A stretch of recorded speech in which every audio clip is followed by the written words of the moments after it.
Hello everyone, स्वागत है PW only IAS में। हमने स्टेट लेजिस्लेचर पढ़ना शुरू कर दिया है। हमने पार्ट 6 में हम आ चुके हैं संविधान के। अब हम यहाँ पे देखेंगे स्टेट के सीएम, सीओएम, स्टेट लेजिस्लेचर के बाद जो वहां की इंडिपेंडेंट अपनी जुडिशरी है, क्या है वो स्टेट में कहलाती है हाई कोर्ट। अब ये जो हाई कोर्ट है यहाँ पे हर स्टेट में ये हाईएस्ट अपना न्याय का मंदिर है, अपना कचहरी है। अब यहां पे हम पढ़ेंगे इनके बारे में जिनका के नाम हम लेते हैं बड़े सम्मान से, जज या हम बोले जस्टिस। आप में से कितनों को पता है कि इन दोनों शब्दों में क्या अंतर है? इस क्लास के आखिर तक समझ में आ जाए, ठीक है। हम किसी जज को जज बोलते हैं, हम किसी जज को जस्टिस बोलते हैं, न्यायाधीश और न्यायमूर्ति। तो शुरू करते हैं अपनी कहानी, छोटा चैप्टर अपना प्यारा सा। अब सेंटर में हमें पता है कि हाँ सर हमारे यहाँ है एक इंटीग्रेटेड जुडिशरी जो सेंटर से लेके नीचे तक पूरी की पूरी एक धागे में पिरोई हुई है। इंटीग्रेटेड वर्ड का मतलब होता है कि सारे के सारे जितने ये ऑर्गन्स हैं हमने इनको एक धागे में पिरो के रख दिया है। हमने बोल दिया है कि नहीं नहीं कोई इनमें से अलग तरीके की बात नहीं करेगा, सब एक साथ। सेंटर पे हाईएस्ट लेवल पे हमारा जो उच्चतम न्यायालय है, माननीय उच्चतम न्यायालय, उसको हमने पढ़ चुके हैं, ठीक है। इसके अब आगे चले। हमने कहा आप बताओ स्टेट्स में क्या चल रहा है। तो स्टेट्स में ऐसे ऐसे ये हाई कोर्ट्स हैं। अब इतना ही नहीं है, होने को तो और भी बहुत है, 25 हाई कोर्ट है देश में। अब इसके बाद इन हाई कोर्ट्स के नीचे जाते हैं हम, तो हम पाएंगे कि और छोटे छोटे कोर्ट्स। ये आदित्य सर अगला लेक्चर लेंगे इस चीज पे, सबऑर्डिनेट कोर्ट्स पे, ठीक है। हम अभी यहां पर तो एक स्टेट में these high courts they occupy the top position in the judicial system. हमारा जैसा भी एडमिनिस्ट्रेशन होना है, हमारे इसका न्याय का कैसे हमारा तंत्र चल रहा है। तो अब इसमें हमें पढ़ना है कि जस्टिस का टेन्योर क्या होता है, कब रिमूव हो सकते हैं, क्या क्या इन हाई कोर्ट्स के अपने अपने जुरिस्डिक्शन है, क्या क्या इनके पास पावर्स हैं, ये हम देखेंगे। ये फोटो, ये आप मुझे बताओ कौन से हाई कोर्ट, ठीक है। ये तो समझ में आ रहा है कि ठीक है ये हमारा high court at Andhra Pradesh है। ये ऑफ कोर्स क्योंकि काफी बार न्यूज में आता रहता है इसलिए हमें पता है। अब इन दोनों की तस्वीर अगर आपको समझ में आ गई है तो बताना है कौन से है, ठीक है। कैसे इनकी शुरुआत हुई, क्या हुआ। तो पहले एक एक्ट आया आजादी से पहले 1861 में। हमारा एक उसमें बात हुई कि 1861 में एक हम एक्ट लेके आएंगे ब्रिटिश सरकार के, एक इंडियन हाई कोर्ट्स एक्ट आना चाहिए, जिसकी बदौलत हमको मिले अगले साल 3 हाई कोर्ट्स। कहां, कैलकाटा, बॉम्बे और मद्रास। अब क्यों भैया, कैलकाटा में तो ओरिजिनली हमारे पास एक था सुप्रीम कोर्ट, जो और बहुत साल पहले ही बात हो गई थी कि हाँ एक सुप्रीम कोर्ट होना चाहिए कैलकाटा में। कैलकाटा क्योंकि उस समय गवर्नर जनरल साहब वहां बैठा करते थे। पहली बात तो ये बताओ 1861 में हमारे यहाँ ऐसा क्या हो गया, क्या बात हो गई थी। हमारा 1857 में कुछ होके चुका था, कुछ तो हुआ ही था उस समय, बहुत एकदम आग लग गई थी देश भर में। फिर इसके बाद 3-4 साल बाद जब इन्होंने सोचा कि हाँ अब तो हमें काम करना पड़ेगा, जब 1858 में ये लेके आए थे अपना अगले साल act for the good government in India. ये अपने वहां सोच रहे हैं बैठ के कि 1857 में ऐसी क्या गदर गई जो इंडियन समझे ना नाराज है, ऐसा हमने क्या ही कर दिया होगा। तब इसके बाद 1858 में पहले तो उन्होंने वो लेके आए अपना act for the good government in India, कि यार इंडिया में अच्छी सरकार चलाएं। कैसे चलाई इन्होंने ईस्ट इंडिया कंपनी को बोला अब तुम जाओ, अब सरकार डायरेक्ट खुद लूटेगी इंडिया को। तो फिर उसके 4 साल बाद हम और आगे चले, हमने कहा अब यहाँ पे हम हाई कोर्ट्स लेके आ रहे हैं। फिर हमने कैलकाटा में जहां पे सुप्रीम कोर्ट थी ऑलरेडी, फिर वहां पे हम एक हाई कोर्ट भी लेके आए। दूसरी प्रोविंस में इनकी जो बड़ी प्रोविंस थी बॉम्बे, और उसके अलावा तीसरी प्रोविंस अपनी मद्रास। ये एक साल, इस एक्ट के आने के 1 साल बाद ये हमारे बने। फिर थोड़ा और 4 साल बाद हम आगे चले, हम इसके जब आगे 4 साल चले तो 1866 में हमें मिला high court of judicature at Allahabad, जिसको हम आज प्रयागराज। तो फिर ये यहाँ पे आया था हमारा इलाहाबाद हाई कोर्ट, ठीक है। तो इलाहाबाद हाई कोर्ट तब उस समय यूनाइटेड प्रोविंस का, अवध का बहुत एक प्रोमिनेंट क्षेत्र था, बहुत अच्छा बड़ा एरिया था इसका, हमारे इस शहर का। तो यहाँ पे अब क्योंकि बहुत ज्यादा यहाँ पे सिस्टम था, काफी अच्छा यहाँ पे रेवेन्यू था और काफी ज्यादा लोग यहाँ रह रहे थे, तो हमने इसको यहाँ पे अपना बना दिया कि यहाँ पे भी हमें एक हाई कोर्ट चाहिए, ठीक। ऐसे करके हमारे हाई कोर्ट अपने बनने शुरू हो गए थे धीमे धीमे। आजादी से पहले हम आजाद हुए, सुप्रीम कोर्ट का इनॉग्रेशन हुआ हमारे रिपब्लिक होने के 2 दिन बाद 28 जनवरी को। फिर उस समय ही बोला गया कि ये जितने हाई कोर्ट्स हैं, जो उस समय ब्रिटिश प्रोविंस में जो हाई कोर्ट्स थे, ब्रिटिश सरकार खूब सारे प्रोविंस में जितने उनके प्रोविंस थे उनके अंडर वहां पे वो अपने हाई कोर्ट बनाने शुरू कर चुके थे। फिर जैसे हम आजाद हुए हमने कहा ये जितने जो हाई कोर्ट्स हैं यहाँ पे, हम इन सारे हाई कोर्ट्स जो एग्जिस्टिंग इन डिफरेंट प्रोविंसेस, उस समय जो प्रांत कहलाते थे, मध्य प्रांत, मिडिल प्रोविंस अपना सेंट्रल प्रोविंस, यूनाइटेड प्रोविंस जो अब यूपी बन गया, ऐसे अपना ऊपर का पेप्सू, पंजाब एंड ईस्टर्न, ये अपना वाला ईस्टर्न पंजाब और पटियाला अपना स्टेट यूनियन। तो ऐसे करके इनके अपने कई सारे प्रोविंस थे, वहां पे इनके हाई कोर्ट्स थे। हमने कहा इन सारे हाई कोर्ट्स, इन प्रोविंस को हम तब्दील कर रहे हैं, बदल रहे हैं high courts for that corresponding state. अब उस समय स्टेट्स की कैटेगरीज थी कई सारी, कैटेगरी ए, कैटेगरी बी, सी और डी में तो एक ही था बस। है ठीक, धीमे धीमे करके हम आगे चलना शुरू कर गए। हमने कहा कि हाँ भाई अब बताओ संविधान में क्या है।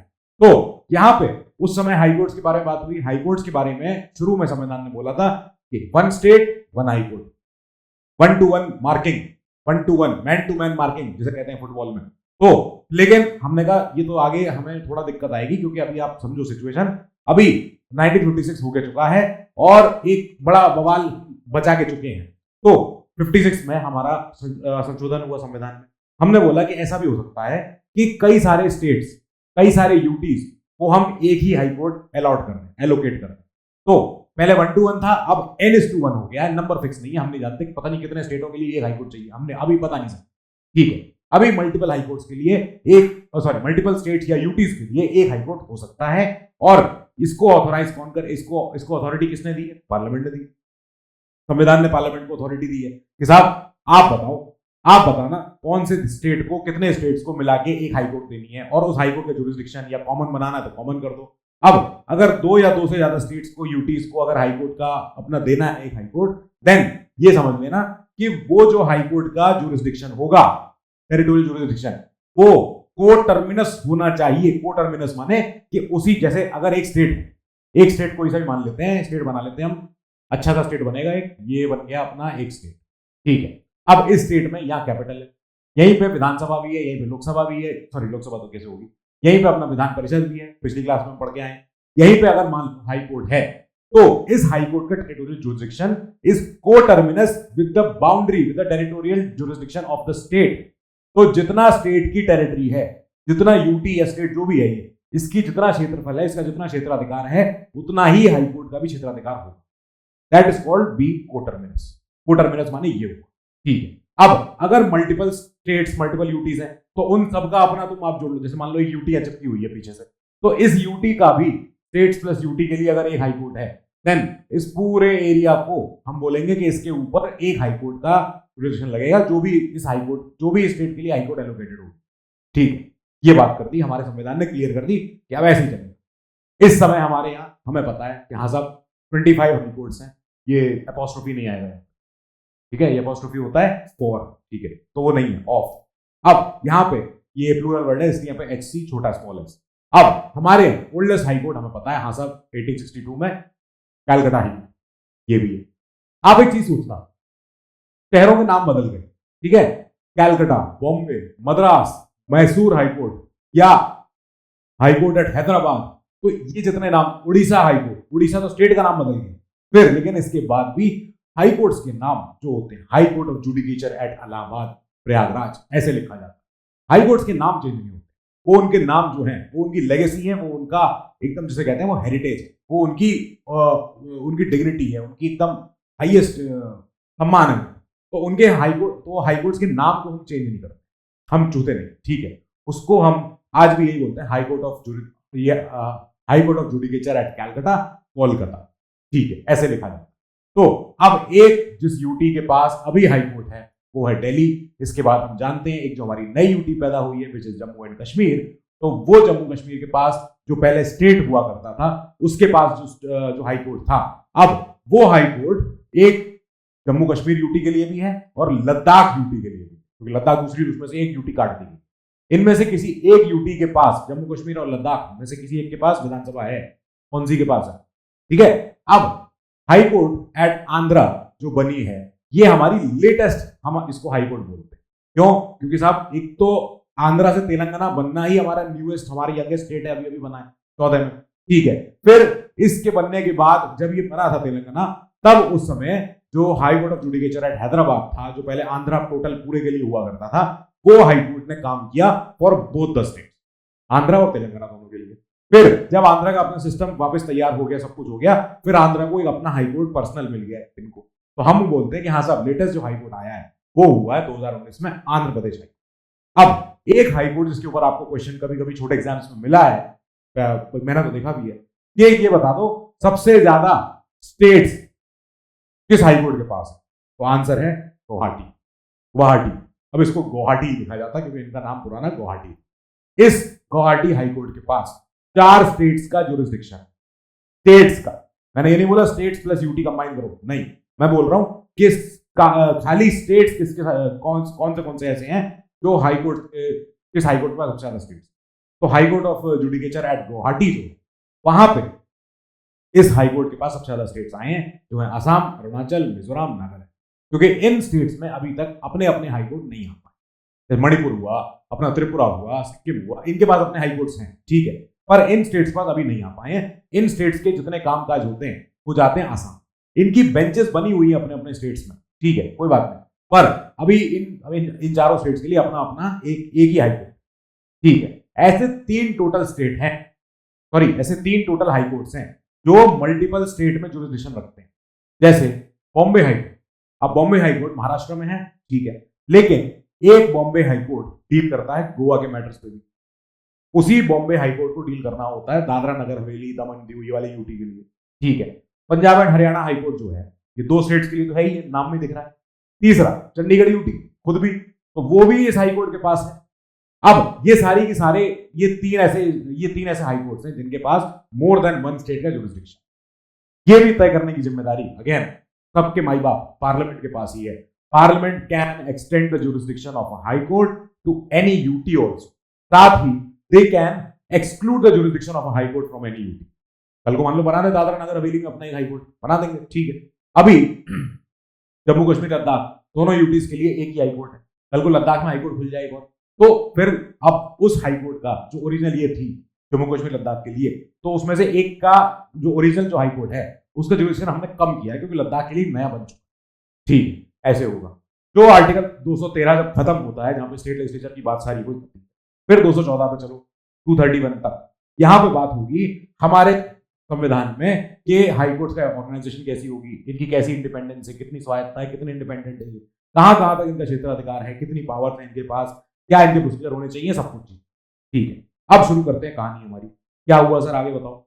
अब इस हाई कोर्ट में है कौन? पहली बात तो हाई कोर्ट में है हमारे जज, चीफ जस्टिस। एक हाई कोर्ट का एक चीफ जस्टिस होगा ही, दूसरे चीफ जस्टिस को छोड़ के बाकी जज।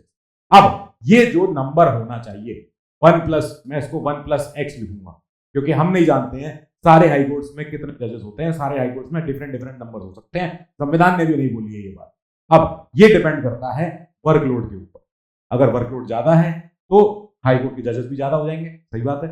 Workload is proportional to number of जजेस रिक्वायर्ड, ठीक है। ये इसलिए हुआ क्योंकि किसी स्टेट में ज्यादा केसेस आ रहे हैं, किसी स्टेट में कम केसेस आ रहे हैं, और हाई कोर्ट्स के ऊपर तो दबाव बनता ही जा रहा है। जैसे जैसे लोग और पढ़े लिखे हो रहे हैं, जैसे जैसे लोग और लिटिगेशन कर रहे हैं, तब लोग ज्यादा फिर केस अपने कोर्ट कचहरी में, ठीक है। अब इन जो जजेस को अपॉइंट कर रहे हैं हमारे राष्ट्रपति, क्यों?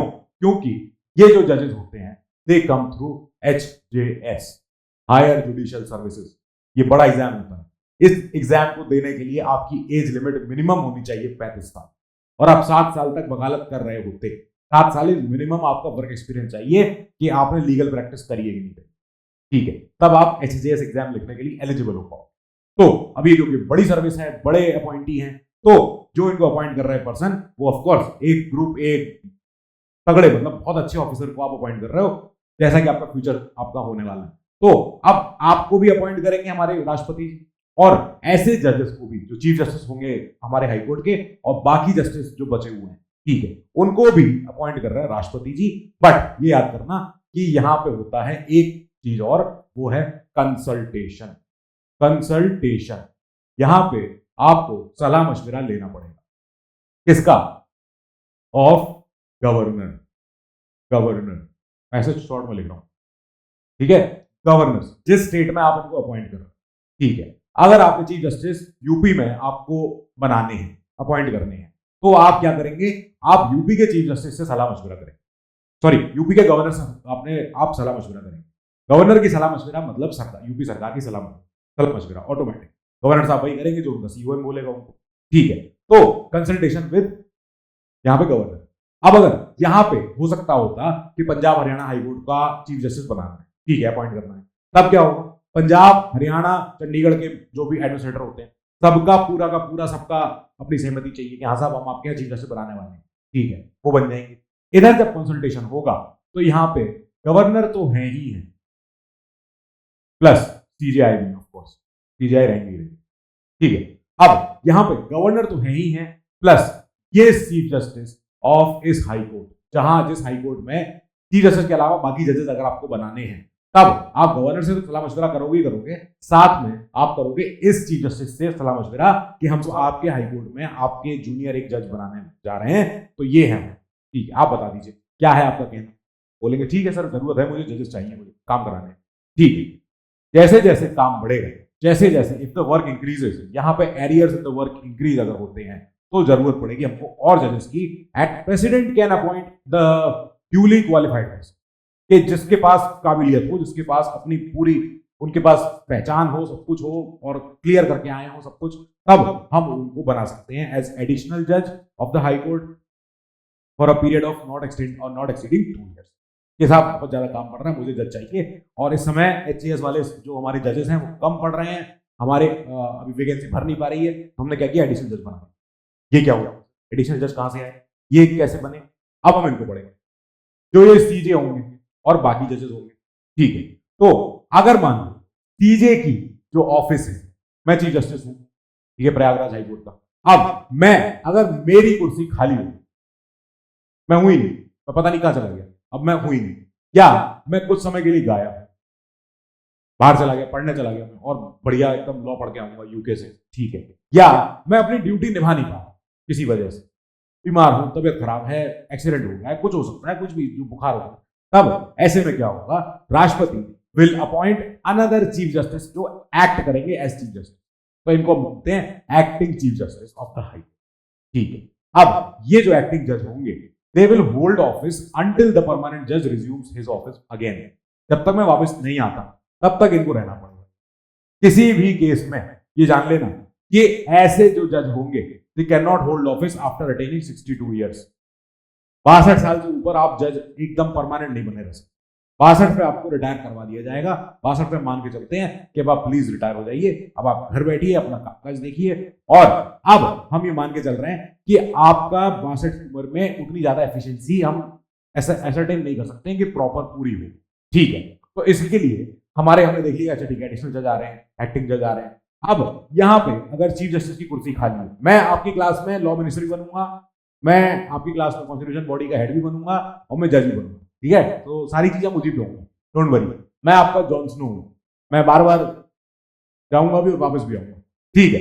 अब जब एक कोई नॉर्मल जज, जो दूसरे जज है, इनको छोड़ो, इनके तो हमने बात कर ली कि इनका ऑफिस कब खाली होगा, जो दूसरे जज जो होते हैं, अगर ये कुर्सी खाली हो गई, if he is unable to perform his duties due to any reason, ठीक है, एब्सेंस हो गई, कोई और बात हो गई, या कोई और जज जो हाई कोर्ट के, if he is appointed as acting chief justice of that high court itself, तो यानी उनकी कुर्सी खाली है ऑटोमेटिक, क्योंकि इन जज को हमने बना दिया है इनकी एक्टिंग, इनके रोल निभाने के लिए, तो इनकी कुर्सी ऑटोमेटिक खाली चल रही है इस समय।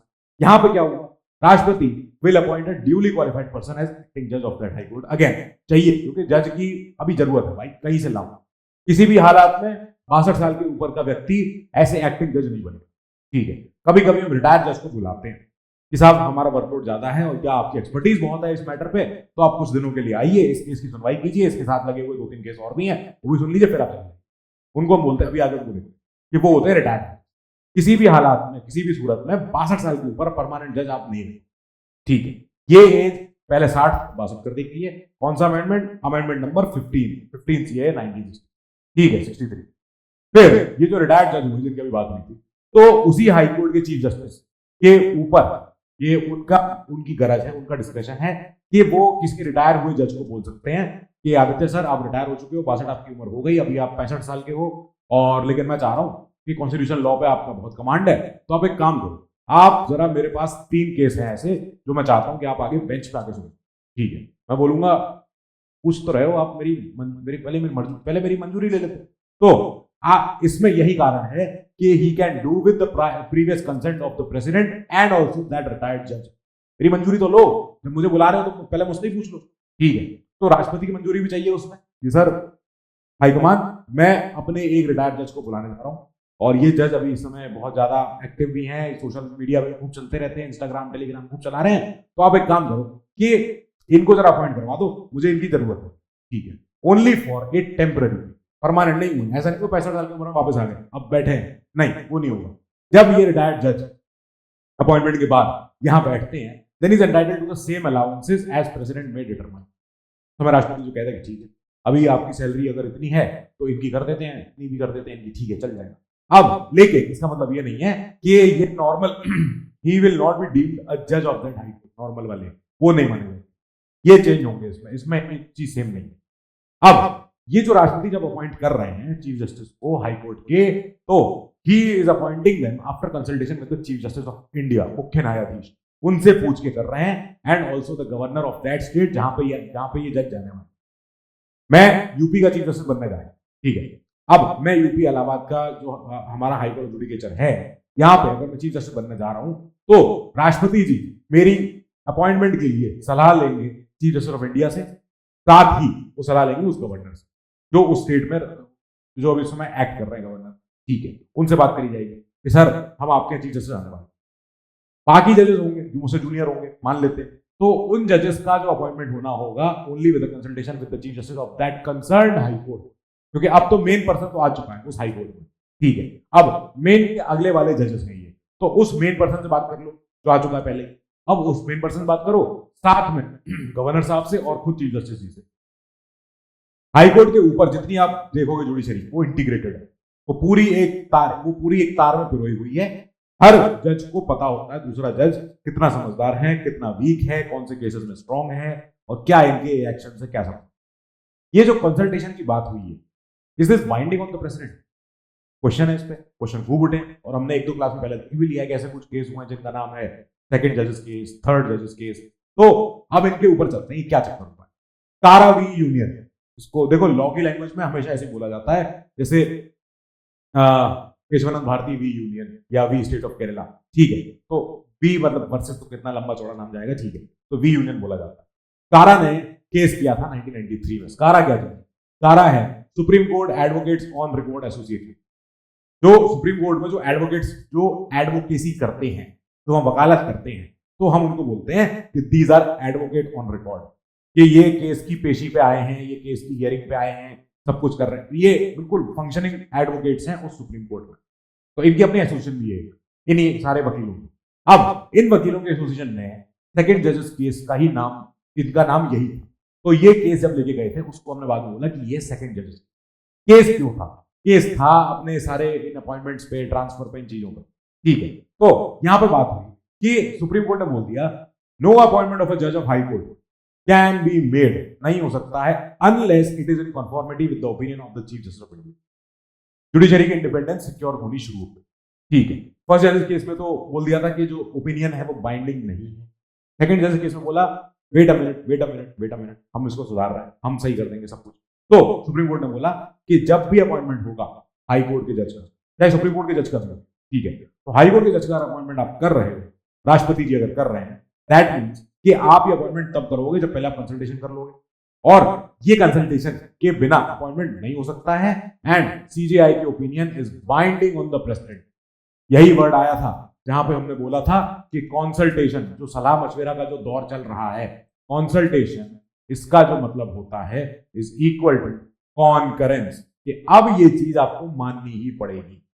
हमने पहले consultation is not equal to concurrence बोला था फर्स्ट जज केस में। हमने कहा हम अब अपनी बात को सुधार रहे हैं, हम अपनी बात से मुकर रहे हैं और हम बोल रहे हैं कंसल्टेशन, अगर आप सलाह ले रहे हो तो सलाह को मानो, वरना सलाह ले ही क्यों रहे हो, छोड़ो फिर सलाह लेना, ठीक है। अब बोल दिया गया ये जो सलाह है, ये ओपिनियन है जो चीफ जस्टिस की, ये बाइंडिंग है on the president, on the executive, on the legislature. अब आपने सलाह ली है तो मानो उस चीज को, ठीक है। फिर अगेन केस हुआ 1998 में, 5 साल बाद एक हुआ था प्रेसिडेंशियल रेफरेंस। ये क्या हुआ सर, ये क्या बोला आपने? तो प्रेसिडेंशियल रेफरेंस माने जब राष्ट्रपति खुद कुछ क्वेश्चन पूछना चाहते हैं सुप्रीम कोर्ट से। राष्ट्रपति मतलब यहां पे सरकार, तो सरकार जब सीओ है हमारा, जब प्राइम मिनिस्टर की कैबिनेट जब सलाह मशविरा चाहती है सुप्रीम कोर्ट से, तब हम कहते हैं कि प्रेसिडेंशियल रेफरेंस किया गया है और इसको बोला जाता है इन री प्रेसिडेंशियल रेफरेंस। ये लिखने का टर्म है, ऐसे ही लिखा भी जाता है प्रेसिडेंशियल। अब इतना लंबा वर्ड है, यहां कहां लिखूं मैं, तो इसको ऐसे लिख रहा हूं रेफरेंस। ये था हमारा एक, जब राष्ट्रपति ने अपने आप से बोला कि मुझे आपसे कुछ सलाह मशविरा चाहिए, जो आपने यहाँ पे ओपिनियन के ऊपर सवाल कर दिया है, मैं इस पर कुछ आपसे डिस्कशन करना चाहता हूँ, मैं माने मेरी सरकार। तो जब इन री प्रेसिडेंशियल रेफरेंस हुआ 1998 में, 11th वाला, आपको पता है फर्स्ट इन री कौन सा था, उसके बाद सेकंड वाला कौन सा था, ठीक है। अब फिर जब ये 11th प्रेसिडेंशियल रेफरेंस किया गया सुप्रीम कोर्ट को, सुप्रीम कोर्ट ने कहा हाँ बिल्कुल बता रहे हैं, अभी बता रहे हैं, इसको हमने कहा कि ये है थर्ड जजेस केस में सुप्रीम कोर्ट ने कहा कि ये जो अपॉइंटमेंट हो रहा है जजेस का हाई कोर्ट के, तो यहां पे सीजेआई साहब जब अपनी ओपिनियन दे रहे हैं तो वो अकेले से ना, वो खुद ही से उठ के खड़े होकर ना बोल देंगे हाँ हाँ बिल्कुल सही करो कर दो, नहीं, तब CJI should consult collegium of 2 senior most जजेस ऑफ सुप्रीम के, जब हाईकोर्ट के जजेस का अपॉइंटमेंट हो रहा है, हाईकोर्ट छोटे अपने अपने स्टेट से, तब यहां पे इन हाईकोर्ट्स के जजेस के अपॉइंटमेंट के समय, क्योंकि राष्ट्रपति को ही करना है, राष्ट्रपति को ही मोहर लगानी है, यहां सब ट्रांसफर हो गया, नया अपॉइंटमेंट हो गया, जो भी हो गया, तब पहली बात तो सीजीआई से कंसल्ट करना पड़ेगा, मैंडेटरी, और ओपिनियन बाइंडिंग है, बिल्कुल कंपलसरी है। दूसरी बात, ये जो ओपिनियन है, ये ओपिनियन सीजीआई की इकलौती ओपिनियन नहीं है, उनके अकेले की ओपिनियन नहीं है, यहाँ पे वो 2 अपने और सीनियर जज ब्रदर्स के साथ बात करेंगे, क्योंकि हम मान रहे हैं किसी एक पर्सन में एब्सोल्यूट पावर देना खराब है, किसी एक पर्सन के पास एब्सोल्यूट पावर करप्ट्स एब्सोल्यूटली वाला सिद्धांत लागू होता ही होता है, इंडियन कंटेक्स्ट में स्पेशली, ठीक है। तो हमने कहा कि हम अकेले सीजीआई को हम ये ओहदा नहीं ऐसा दे रहे हैं कि साहब अपने आप ही आप बता देना अकेले जाके फोन में, वो नहीं होगा, आप बाकी 2 सीनियर मोस्ट जजेस से कंसल्ट कीजिए, फिर सीजीआई साहब ये सलाह दें। इसके बाद क्या हुआ कि सोल ओपिनियन ऑफ सीजीआई जो है, it does not constitute consultation process. अगर सीजीआई साहब ने कंसल्टेशन प्रोसेस फॉलो नहीं करी, then it is not binding on the सरकार, ऑन द प्रेसिडेंट। अगर सीजीआई साहब ने ये जो प्रोसेस है कंसल्टेशन वाली अपने जजेस के साथ वाली, अगर इसको फॉलो नहीं किया सीजीआई ने, तब ये ओपिनियन फिर बाइंडिंग नहीं हुई इस पे हमारी सरकार। फिर सरकार नहीं कह सकती है कि नहीं हम तो आपको मानना पड़ेगा, सरकार कह सकती है हम नहीं मानना, पहले अपने सीनियर मोस्ट जजेस के साथ बात करके आओ, उनसे पूरा डिस्कशन करके आओ, मिनट्स ऑफ मीटिंग अपने बताइए कि आपको क्या लग रहा है, आपको करना चाहिए कि नहीं करना चाहिए, सीजीआई साहब को करना पड़ेगा। अगर बाकी 2 सीनियर मोस्ट जजेस ने कहा नहीं हमसे तो पूछा ही नहीं उन्होंने, तब सीनियर मोस्ट जजेस बोलेंगे, एक लेटर लिख के भेजेंगे सरकार को कि नहीं हमसे कंसल्टेशन नहीं हुआ है और this opinion is not binding, sorry हम इसको अलाउ नहीं करें, ठीक है। फिर हम आगे चले, हमने कहा अभी तो ये किस्सा और चलना है। फिर इसके बाद हम 2014 में जब एनडीए की सरकार आई वापस, मोदी जी प्रधानमंत्री बने, एक एक्ट बड़ा फेमस एक्ट है, काफी लोगों को पता भी उसके बारे में, एनजैक 99th अमेंडमेंट एक्ट था ये। तो एनजैक क्या होना था, नेशनल जुडिशियल अपॉइंटमेंट कमीशन, एक कमीशन बनेगा, एक आयोग बनेगा। इस कमीशन में कौन कौन है, इस कमीशन में है हमारे 1 सीजेआई, ठीक है, प्लस 2 सीनियर मोस्ट जजेस। अच्छा लग रहा है, ये तो सही है, ठीक है, सीनियर मोस्ट जजेस, अच्छा ठीक है सर। अब इसके बाद कौन, इसके बाद 1 लॉ मिनिस्टर, हमारे minister of law and justice, law minister, अच्छा ये भी हो गया सर, ओके, अच्छा नहीं लग रहा। फिर 2 एमिनेंट जूरिस्ट, ये आ, ये क्या हुआ सर, इसका मतलब है कि ऐसे जूरिस्ट, ऐसे लॉ के ज्ञाता 2 लोग तो 3 साल के रहेंगे इस आयोग में। अब ये 2 ऐसे एमिनेंट जूरिस्ट हैं जो जिनके पास लॉ की समझ बहुत ज्यादा, मतलब एकदम लॉ के ज्ञाता है, सब कुछ है। इन 2 में से एक होने चाहिए थे एससी या एसटी या ओबीसी या विमेन, ऐसे ये लोग होने चाहिए। ये भी बोला कि मैं ऐसे हम लोग रखें। और ये एनजैक जो है, ये एनजैक कमीशन जो है, ये एनजैक कमीशन अब रिप्लेस करेगा उस कॉलेजियम सिस्टम को जिससे जजेस अपॉइंट हुए। तो ऐसा हुआ कि ये तो जब बिल जा रहा था जब पार्लियामेंट में, तब उसके बाद सुप्रीम कोर्ट के एसोसिएशन ने बोला, जो अपनी इनकी जो स्कारा है, तो स्कारा ने बोला माय लॉर्ड्स देखिए क्या हो रहा है वहां पार्लियामेंट में। सुप्रीम कोर्ट ने कहा ठीक है आने तो दो, अभी केस आएगा आप देख लेंगे। तो फिर केस आया, बिल जब वहां फाइनली जाके एक्ट बना पार्लियामेंट में, राष्ट्रपति के दस्तखत हुए, फिर उन्होंने कहा हाँ लो अब इस एक्ट में लेके, अब स्कारा ने फिर केस फाइल किया उसी association, supreme court advocates on record association. उन्होंने बोला कि हम इसको बना रहे हैं फोर्थ जजेस, ठीक है। अभी थर्ड जज केस तक हो चुका था 98 में, अब 2015 में आएगा हमारा ये अपना फोर्थ जजेस केस, ठीक है। तो यहां पे सुप्रीम कोर्ट ने बोला अच्छा ये एनजैक है, तो हम इस एनजैक को बोलते हैं सॉरी गुड बाय, नल, वॉइड, अनकॉन्स्टिट्यूशनल, अल्ट्रा वायरस, सब कुछ, पूरी बड़ी बड़ी बात है। क्यों? सुप्रीम कोर्ट ने बोला कि हम ये तो समझ गए, ठीक है, 1 CJI 2 सीनियर मोस्ट जजेस, ठीक है, हमें आप इन दो से हमारा इंडिपेंडेंस खत्म हो रही है। कैसे?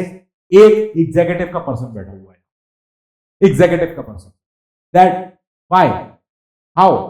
क्योंकि जब जुडिशरी इंडिपेंडेंट है, प्रिएम्बल, डीपीएसपी, फंडामेंटल राइट्स, हमारे सारे जितने पूरा संविधान आगे से पीछे तक हमें हर जगह यही बोला जा रहा है कि जो ये हमारे जुडिशरी है सेपरेट है, अपनी इंडिपेंडेंट है, वर्टिकल है, सिंगल है, इंटीग्रेटेड है, सब कुछ है। देन व्हाई हमारे अपॉइंटमेंट में एक एग्जीक्यूटिव का पर्सन क्यों? काउंसिल ऑफ मिनिस्टर्स का इंटरफेरेंस क्यों? दूसरा, हमें ये बताइए कि आपकी नजर में एमिनेंट जूरिस्ट क्या होता है, कौन होता है, और आप कैसे तय करोगे कि वो एमिनेंट है? ये तो नहीं कर सकते आप। तो सुप्रीम कोर्ट के सामने सरकार ने कहा हाल फिल्म करना चाहते, तो सुप्रीम कोर्ट ने कहा सॉरी, कोर्ट ने बोला कि ये जो नया सिस्टम है this will effect the independence of judiciary, और हम इसको बोलते हैं नल एंड वॉइड, हम इसको खत्म कर रहे हैं, and collegium system is again restored. कोई आपका इंजॉयमेंट नहीं चलेगा, ठीक है। यहां इसको हमने बोला कि ये हो गया हमारा एक चौथा जजेस केस, फोर्थ जजेस केस। सिंपल हुआ, आसान हुआ, समझ में आया हाँ क्या क्या हो रहा है। हाईकोर्ट के जज के अपॉइंटमेंट के बारे में बात है। अब ये अपॉइंट होंगे कौन, तो ये बताओ।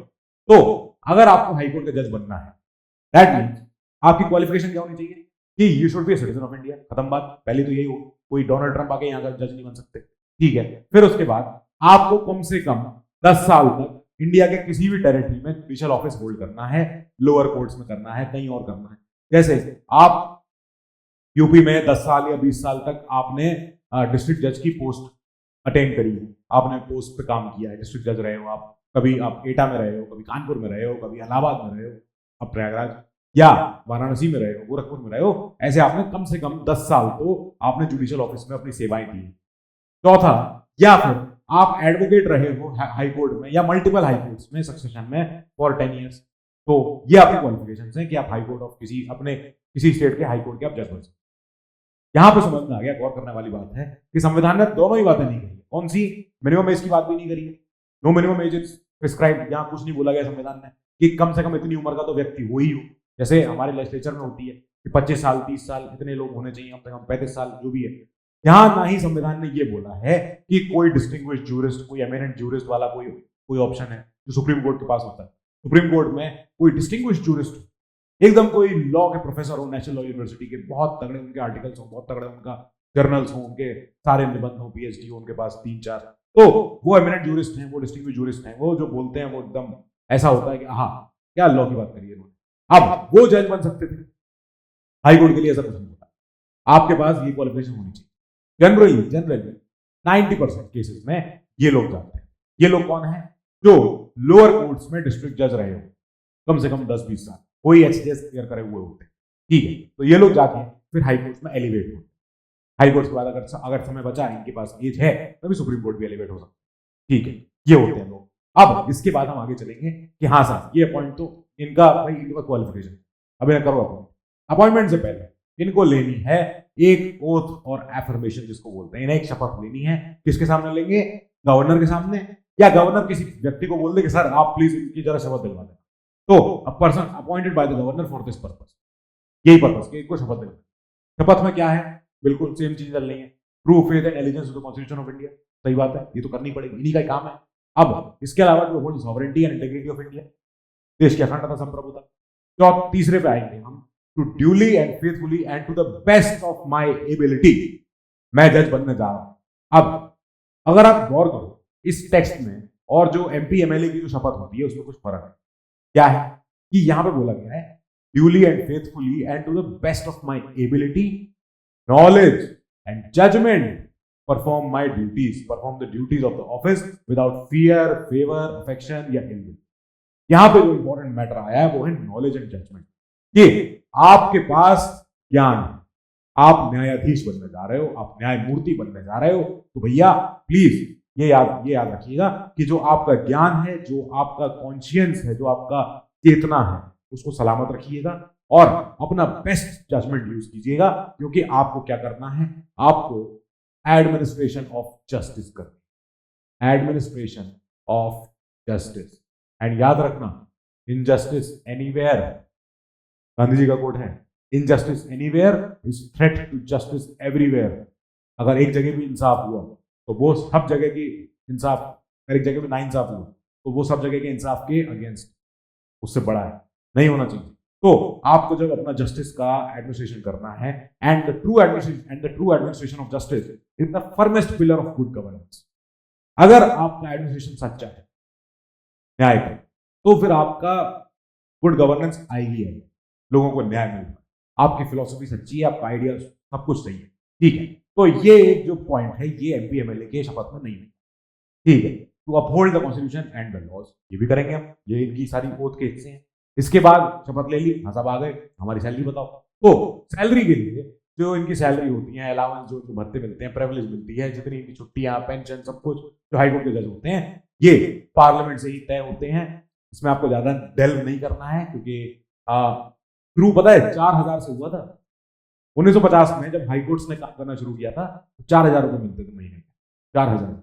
और आज जाके इनकी तनख्वाह है 2.5 लाख ऑफ हाईकोर्ट के चीफ जस्टिस और 2.25 lakh per month of other high court जजेस other than the chief justice.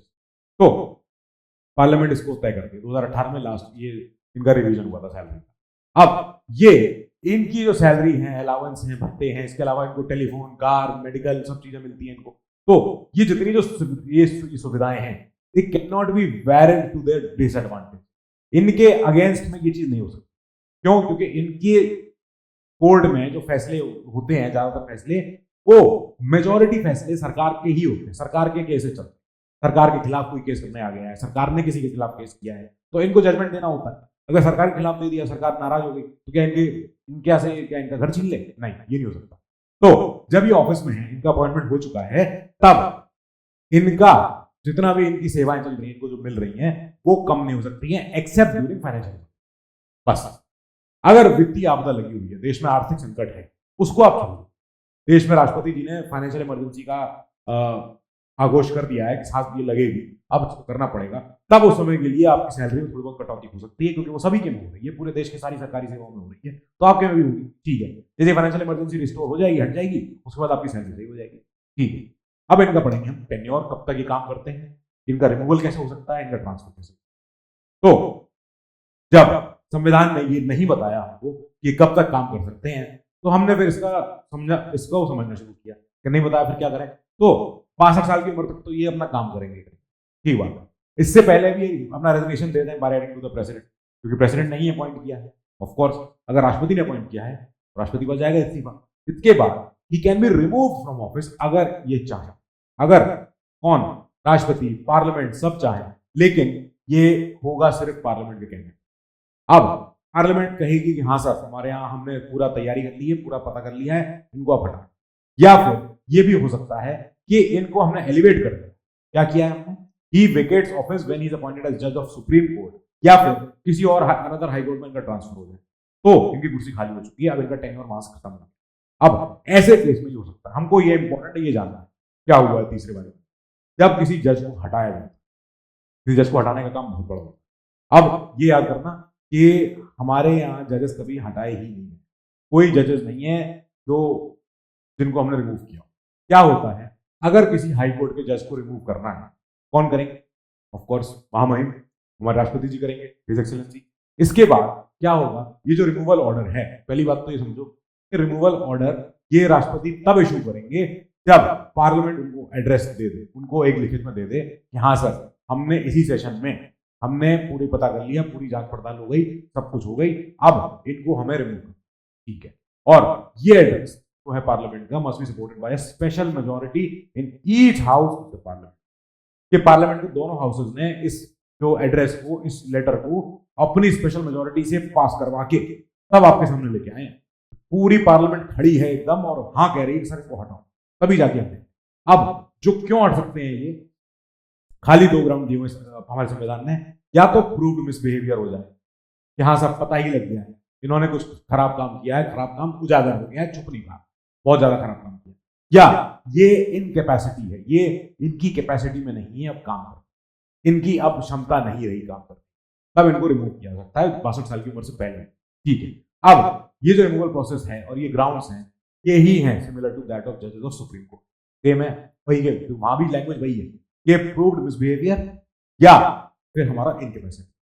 अब यूएस के सुप्रीम कोर्ट में तो अपने करप्शन भी लिखा हुआ है मेंशन, और भी चीजें लिखी हुई है, पर हमारे यहाँ खाली दो ही चीज लिखी हुई है, या तो आपका मिसबिहेवियर है, दुर्व्यवहार आपका तय हो गया, प्रूव्ड हो गया, एकदम साबित हो गया कि अब तो यही है, या फिर इनकी इनकैपेसिटी है कि अब इनकी क्षमता नहीं रही काम करने। ये सब डील कहां हो रहा है, जजेस इंक्वायरी एक्ट ऑफ 1968।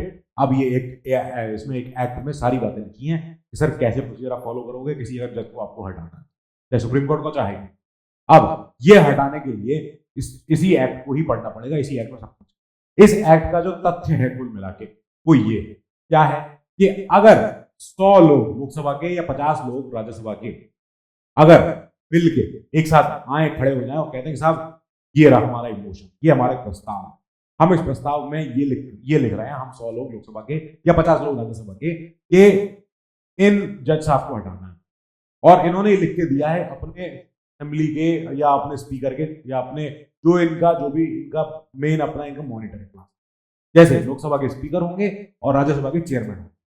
ठीक है, अब जब ये अपने यहाँ इन्होंने दे दिया, इसके बाद स्पीकर या चेयरमैन जो भी है जिनको भी दिया गया है, तो ये मे एडमिट या मे रिफ्यूज टू एडमिट, ये इस मोशन को एडमिट नहीं करता, ये खराब बात कर रहे हो, अब नहीं ये ऐसे नहीं होगा, और या फिर वो एडमिट करते कि हाँ नहीं सुनते चलो ठीक है देखते हैं क्या है। अगर इन्होंने एडमिट कर लिया देन स्पीकर या चेयरमैन जो भी है he has to constitute a 3 member committee to investigate into the charges. ये जो इनके ऊपर अब जो धाराएं लगी हैं, जो इनके ऊपर अब जो इतने सारे जो आरोप लगे हैं, इन आरोप को जरा तय करो कि ये लगे भी हैं कि ये आरोप सच है कि नहीं। अब इस आरोप को तय करने के लिए, सच करने के लिए जो कमेटी बनाई गई है, इस कमेटी में है चीफ जस्टिस या जज, दूसरे जज ऑफ द सुप्रीम कोर्ट के जज, ठीक है वो है इसमें, दूसरे एक chief justice of high court, तीसरे एक डिस्टिंग्विश्ड ज्यूरिस्ट। जो कमेटी है जो ये तय करेगी कि हाई कोर्ट के जज को रिमूव करने के लिए हम बनाए गए हैं, ये कमेटी ही जुडिशरी की ही एक अंग है, कुछ भी कह लो, क्योंकि इसमें 2 तो जज हैं और एक लॉ के बहुत बड़े ज्ञाता हैं, बहुत बड़े स्कॉलर हैं। तो ये कमेटी, अब इस कमेटी ने अगर ढूंढ लिया किसी भी हाल में कि हाँ साहब गलती तो हुई है एंड जज इज गिल्टी, जो जज है वो बिल्कुल उनका आरोप सिद्ध हुए हैं और वो उनकी guilt is obtained of misbehaviour या he suffering from incapacity of course, then house can take up the consideration of the motion. जो ये मोशन यहां दिया गया है, फिर इस मोशन पे क्योंकि अब कमेटी ने फैक्ट फाइंडिंग कर ली, कमेटी ने ढूंढ लिया है कि गलतियां क्या हैं जज साहब के अगेंस्ट फैक्ट मिल गए हैं और ये फैक्ट ये बता रहे हैं कि जज साहब गिल्टी हैं, जज साहब ने कोई मिसबिहेवियर किया होगा। ठीक है, अब इस मोशन पे कंसिडरेशन शुरू होगा कि इस मोशन का आप क्या करें।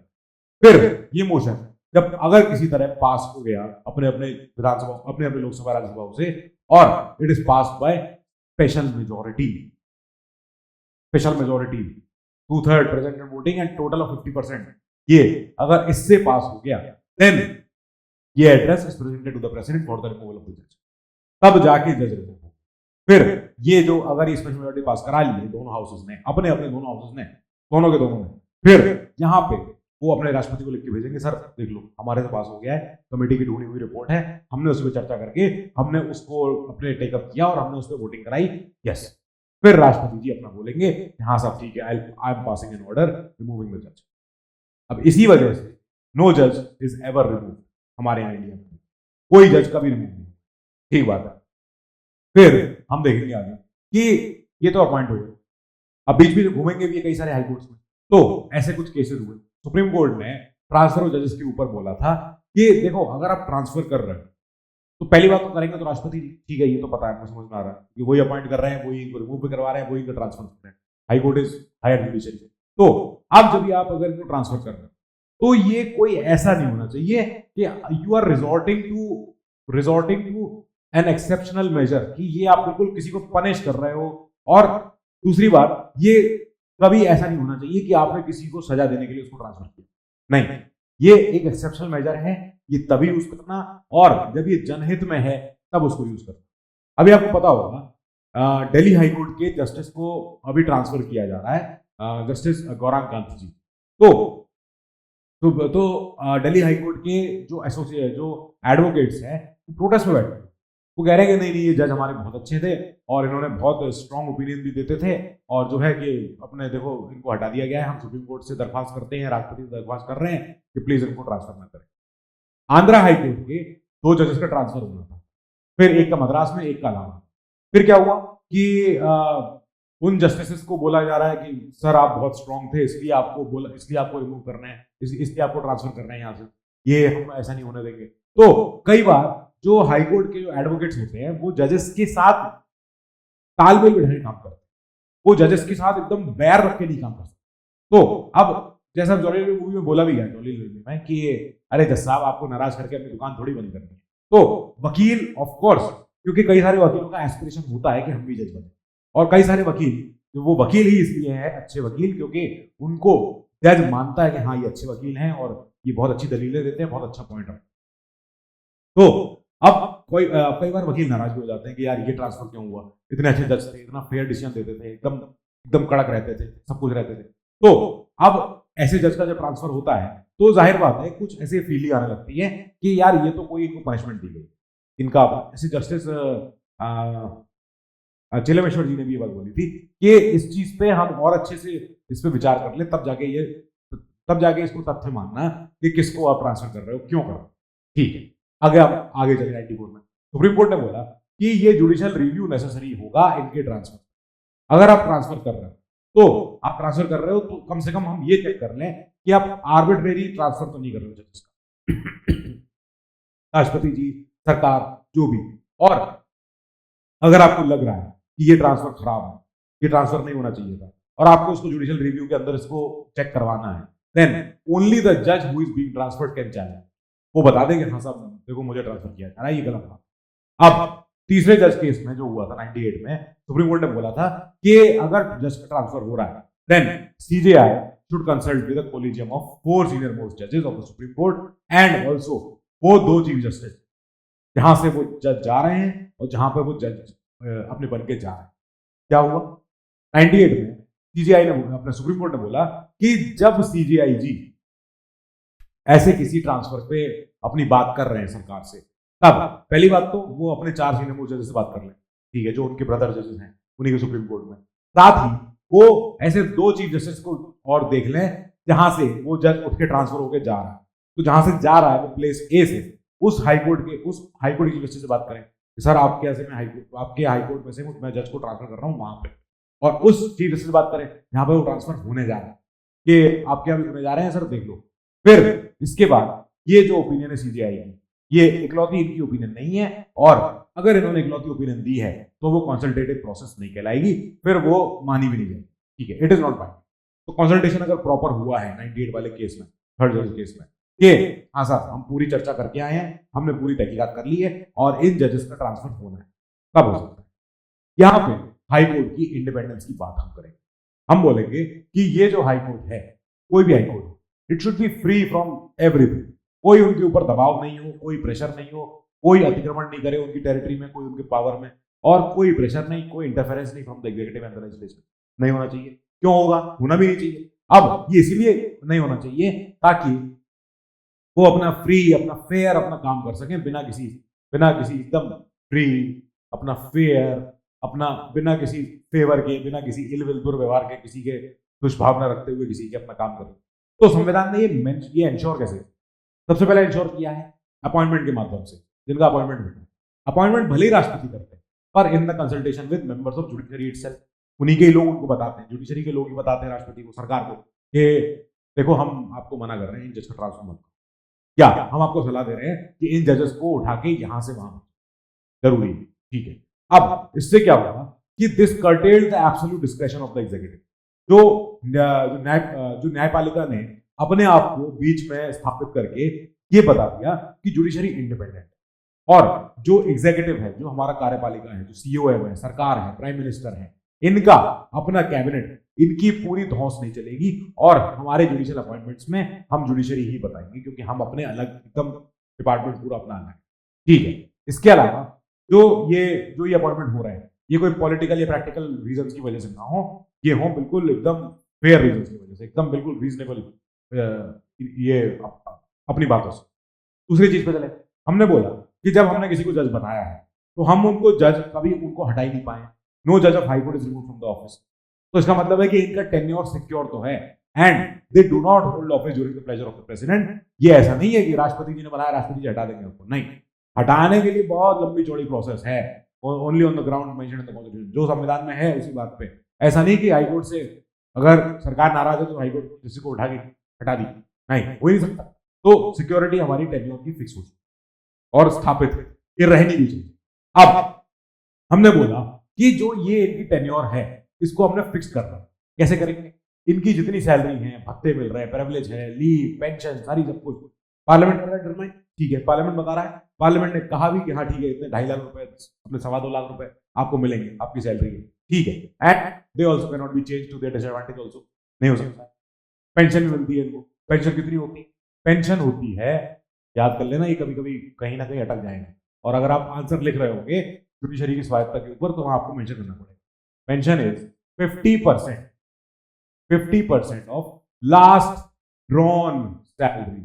ठीक है, बोला मैंने, ये जितनी उनकी आखिरी सैलरी थी, हम नहीं जानते कितनी, हो सकता है अब तक 7th पे कमीशन लग जाए, 8th पे कमीशन लग जाए, क्या ही पता।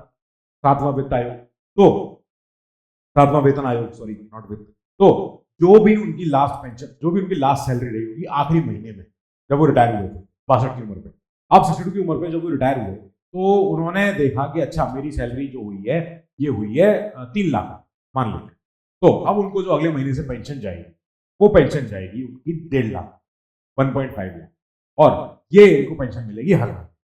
तो ये पेंशन इस तरीके से हमने उनको सिक्योर किया है, उनका टेन्योर भी सिक्योर किया है।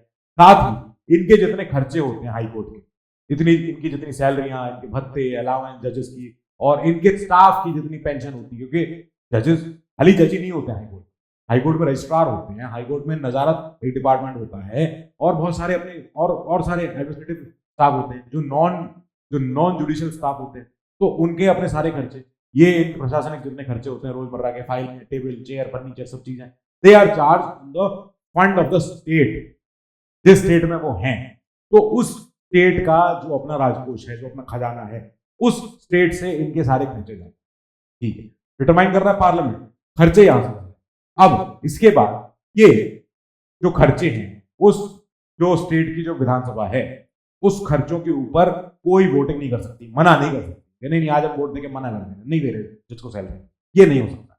ये it is charge on the this thing, main जो इनका राजकोष है, इनका अपना खजाना है स्टेट। अब याद करना, इनकी जो पेंशन हो, वो पेंशन स्टेट हाई कोर्ट से, वो पेंशन उस स्टेट से नहीं आई, pension comes from the CFI, pension comes from Indian खजाने से, जो देश का जो पूरा अपना खजाना है, टोटल खजाना, उसमें से एक सेंटर के पास अपना खजाना होता है जो पूरा नेशनल होता है, एक स्टेट का अपने अपने स्टेट्स के पास अपने अपने खजाने होते हैं। तो जब तक वो काम कर रहे हैं, जिस स्टेट में वो जाके काम कर रहे हैं, ट्रांसफर हो गया, यहां से वहां पहुंच गए, अब इसके बाद वो स्टेट जाता है, यहाँ से आप ट्रांसफर हो गए, आपके आ गए, अब आप इनका सारा कार्यकाल, इनका सारा ऑफिस, इनका सारा सब गाड़ी खर्चा, जो भी पेट्रोल डीजल जो भी जाएगा, इनका मेडिकल, सब चीजें आपको देखनी, ठीक है, देख लेंगे। जब ये रिटायर हो जाएंगे, अब स्टेट कहेगा अब थोड़ी मेरे स्टेट में, तो उस समय जब ये रिटायर हो गए हैं तब इनकी पेंशन जा रही है इंडियन कंसोलिडेटेड फंड्स, जो देश का अपना सीएफआई पूरे टोटल का। फिर इसके बाद आगे चले, इनका जो कंडक्ट है, जजेस का जो इनका बिहेवियर होगा, जैसा भी, ये कभी भी हमारे पार्लियामेंट में किसी भी सेंटर हो चाहे स्टेट हो, ये यहाँ पे डिस्कस नहीं हो सकता है। इनके पार्लियामेंट में या स्टेट में किसी भी जज का कोई भी कंडक्ट, कोई भी उनका व्यवहार, कोई भी उनकी जैसे उन्होंने बिहेव किया है, वो कभी डिस्कस नहीं होगा। ओनली अगर इम्पीचमेंट जो इनका मोशन चल रहा है, अगर इनको हटाने की प्रक्रिया चल रही है, तभी जाके आप इनका सारा मोशन तब इनका जो कंडक्ट है तब डिस्कस। अदरवाइज आप फ्लोर पे ये बात नहीं करोगे कि जो फलाने जज हैं वो जो है वो सुबह 12 बजे आते हैं, वो अपने दोपहर में आते हैं, सुबह नहीं आते, ऐसी बातें आपने की, ठीक है। अगर आपको हटा रहा है, उनको उनकी गद्दी से हटा रहा है, तभी आप बात करोगे। एंड संविधान ने बात लिख के दी है कि ऐसा मत करना, और वाइस वर्सा भी ट्रू है। जो एमपी एमएलए कंडक्ट होता है वो भी कोर्ट ऑफ इंक्वायरी में कभी शामिल नहीं होते। तो दोनों ने अपने अपने को दूर रखा हुआ इस चीज कि आप हमारा डिस्कस नहीं करोगे, हम आपका नहीं करेंगे, ठीक है, ये बात अच्छी लग रही है। हम आगे चले, हमने कहा ये जज जब रिटायर हुए तब इनका क्या किया जाए, तो हमने बोला कि ऐसा है, जो हाईकोर्ट के रिटायर्ड जज होंगे ये कभी भी ऐसे और प्रैक्टिस नहीं करेंगे जैसे अपने उस हाईकोर्ट में, ये दूसरी जगह जाए, ये ऊपर आए, सुप्रीम कोर्ट में आ जाओ, अदर हाई कोर्ट में आ जाओ, आप यहाँ पे अपनी फिर अपना एडवोकेसी भी कर लो, या किसी और कोर्ट में आप काम कर लो, लेकिन आप उस हाई कोर्ट में काम नहीं करोगे जहां से रिटायर, सॉरी नहीं हो सकता, ठीक है, except the supreme court and the high, ठीक है, एंड अदर हाई। इससे क्या हुआ, इससे हमने ये इंश्योर किया कि किसी और को फेवर तो नहीं देने जब वो अपने कार्यकाल में, ताकि फ्यूचर में जब मैं रिटायर हो जाऊं तो तुम मुझे हेल्प करना, फिर तुम मेरी सेवा करना, क्योंकि मैं आज तुम्हारी हेल्प कर रहा हूँ। ये चीज को हमने इंश्योर कर लिया कि हाँ इनकी इंडिपेंडेंस रहनी चाहिए, ये न्यूट्रल होकर काम करें। अब जब जुडिशरी की इंडिपेंडेंस है तो जुडिशरी सजा भी देगी, किस बात की, खुद की अवमानना की। तो ये कैसे तय हुआ, ये आया है कंटेम्प्ट कोर्ट एक्ट, यहां पे ये तय हुआ है कि high court can punish any person for its contempt and it's actions and it's decisions orders can not B criticised और अपोज्ड बाय एनीवन।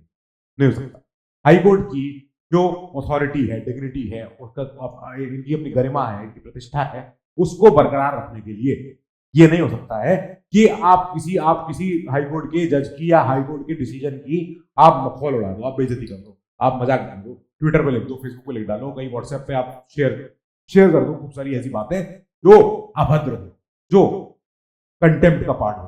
अब ये कंटेम्प्ट सिविल भी हो सकती है, ये कंटेम्प्ट क्रिमिनल भी हो सकती है, ठीक है। आगे देखेंगे जब ये अपना स्टाफ अपॉइंटमेंट, जब ये अपने जो और भर्तियां होती है सुप्रीम कोर्ट में, हाई कोर्ट्स में, तब क्या होता है कि हाई कोर्ट के अपने चीफ जस्टिस जो होते हैं वो डिटरमाइन करते हैं कि मुझे यहाँ पे कितने स्टाफ रखने हैं, या मुझे कितने क्लर्क लगाने हैं, कितने स्टेनोग्राफर लगाने हैं, कितने जितने ये होते हैं जो और अपने मुंशी होते हैं, सारे लोग होते हैं। तो chief justice of high court appoints officers and servants of high courts without any interference from the executive, और इनका भी खर्चा सारा स्टेट से, उसी स्टेट से आता है जहां का ये हाई कोर्ट है, ठीक है। अब साथ ही can also prescribe their conditions of service, क्योंकि अब वो उस हाई कोर्ट के अंडर, ठीक है। हाई कोर्ट के जज का तो अपॉइंटमेंट हो चुका है राष्ट्रपति से, अब ये हाई कोर्ट के जज आ चुके हैं। इन हाई कोर्ट के जज ने कहा मुझे मेरा स्टाफ लाके दो, कहाँ है मेरे, कहाँ से आएगा सामान, कहाँ से, कितने लोग हैं यहाँ पे, भाई क्लर्क नहीं है यहाँ पे, कोई काम नहीं है, कहाँ केस फाइल हो रहा है, कौन से रजिस्ट्रार के पास जाता है, कैसे आता है, लिस्टिंग कैसे हो रही है, मेंशनिंग कैसे हो रही है, तो स्टाफ मैं भर्ती कर रहा हूँ, ठीक है, मैं एग्जाम भी कंडक्ट करवा लूंगा, और इसके बाद जो ये अपॉइंटमेंट होंगे इनके सबके सारे ये खर्चे वर्चे मैं कर रहा हूँ, ठीक है। यहाँ इसके बाद हम बात करेंगे कि इनका जो हाईकोर्ट का जुरिडिक्शन होता है, it can not be curtailed by both Parliament and state legislature. इनका जो क्षेत्राधिकार है, जो इनका जुरिडिक्शन है, जहां जहां पे इनकी पावर है इनके सारे एक्ट, इनके सारे रूल्स ऑर्डर चलवाने की, तो उस टेरिटरी में जितना भी एरिया आ रहा है उसको कम नहीं किया जा सकता है, कोई भी नहीं कर सकता, ना पार्लियामेंट ना स्टेट। यूटी से अगर आपको अलग करना है किसी को, कर सकते हो वैसे आप, अगर पार्लियामेंट चाहे तो, पर आप ये नहीं कि अगर ये स्टेट है और हाई कोर्ट यहां बैठी है तो हाई कोर्ट इतने पूरे पे काम करती है, कल ही एक एक्ट आ गया और ये बोल दिया गया कि नहीं यूपी के इतने हिस्से पे जो है इनका हाई कोर्ट का काम नहीं चलेगा, नहीं, ऐसा नहीं हो सकता। हाई कोर्ट का काम तब चलता है जब वहां तक पूरे स्टेट की लिमिट, ठीक है। अब हम आगे चले, हमने बोला कि सर ये जो जुरिस्डिक्शन है ये क्या हुआ, तो यहाँ पे हाईकोर्ट के पास कई सारे जुरिस्डिक्शन, ठीक है, कई सारी पावर्स भी, इसको इस करके हम खोलेंगे, देखेंगे।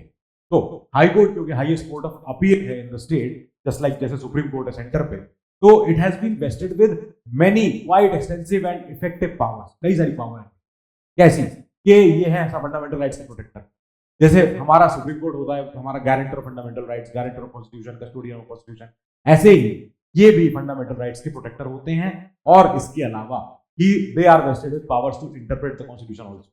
जैसे सुप्रीम कोर्ट जुडिशरी हमारी पूरी overall it's empowered to interpret the constitution, संविधान को समझने की, इंटरप्रेट करना क्या होगा। अब आर्टिकल 21 है, आर्टिकल 21 छोटा सा आर्टिकल है, आर्टिकल 21 क्या बात कहता है, यहां साहब कोई भी आदमी को उसकी पर्सनल लिबर्टी और उसके राइट टू लाइफ से उसको छीना नहीं जाएगा unless future establish by law follow. ठीक बात है। फिर राइट टू लाइफ को हमने एक्सपैंड करते गए। हम राइट टू लाइफ में अब राइट टू प्रॉपर स्लीप भी है, हम राइट टू प्राइवेसी भी बोलते हैं, राइट टू लाइफ का हिस्सा। कई और चीजें हैं जो मैं राइट टू लाइफ के लिए बोली हुई कि राइट टू लाइफ में ये सब इंक्लूड होती है। तो ये सब सुप्रीम कोर्ट ने इंटरप्रेट किया, समझा है कि एक डिग्निफाइड लाइफ के लिए एक राइट टू एजुकेशन जरूरी है। अब एक डिग्निफाइड लाइफ के लिए एक 8 घंटे की नींद जरूरी है, क्रुएल्टी फ्री जिंदगी जरूरी है, नहीं तो एक एनिमल लाइफ में और ह्यूमन लाइफ में फर्क नहीं रहेगा। इसके लिए हम राइट टू लाइफ को एक्सपैंड करें आर्टिकल 21। तो इसको हमने इंटरप्रिटेशन बोला है और सुप्रीम कोर्ट और सारे हाई कोर्ट संविधान को इंटरप्रेट कर सकते। ठीक बात है। अब ये भले संविधान में ये प्रोविजन नहीं है, मेंशन नहीं है कि हाँ साहब कौन इंटरप्रेट कर सकता है, नहीं कर सकता है, पर it lays down that it is same as immediately before commencement of the constitution. कि हाईकोर्ट का जुरिस्डिक्शन जो था हमें नहीं पता क्या, पर हम ये जानते हैं जब संविधान आया उसी दिन से हाईकोर्ट के पास वो सारा जुरिस्डिक्शन है जो उससे पहले से है। ये क्या बात है? तो हमने बोला कि जो संविधान आ गया 1950 में, ठीक बात है। अब 1950 में संविधान आ चुका है, तो 1950 से पहले से ही हाईकोर्ट चल रहे थे, कलकत्ता, बॉम्बे, मद्रास, इलाहाबाद। तो अब ये जो हाईकोर्ट्स थे, अब ये पहले से काम तो अपने कर ही रहे थे।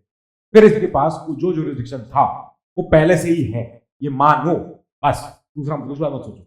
और साथ ही हम इसको और बढ़ा भी रहे हैं, हमें जुरिस्डिक्शन को और इंक्रीज कर रहे हैं और बढ़ा रहे हैं। कैसे बढ़ाया हमने बोला कि इस समय जब संविधान है, जब जिस दिन आया है उस दिन, तो इनके पास कुछ ऐसे मैटर्स पे सुनवाई करने की ताकत नहीं थी, जैसे हमारे रेवेन्यू मैटर्स। ये रेवेन्यू मैटर्स पे हमारा इनके पास ताकत नहीं थी कि हमारी हाईकोर्ट जो है वो पैसे के मामले पे सुनवाई कर सके। आजादी से पहले तक नहीं हो पाता। तो हमने कहा जो जुरिस्डिक्शन इनके पास है वो तो प्री कॉन्स्टिट्यूशन एरा से आ ही रहा है, ठीक है, वो तो रहेगा। साथ ही हम और बढ़ा रहे हैं, हम इंक्रीज कर रहे हैं, हम revenue matters and powers like writ jurisdiction, power superintendent, powers, ये सारी की सारी हम ऐसे करके संविधान और एम्पावर कर रहा है हाईकोर्ट को कि साहब अब आप ये भी करो। साथ ही विच ये इनको जो पहले नहीं मिलती ये सारी बात, ठीक बात है। अब हमने जो इनका आज जुरिस्डिक्शन देखा है, हमने कई तरीके से इनका जुरिस्डिक्शन बढ़ाया है। कैसे बढ़ाया है?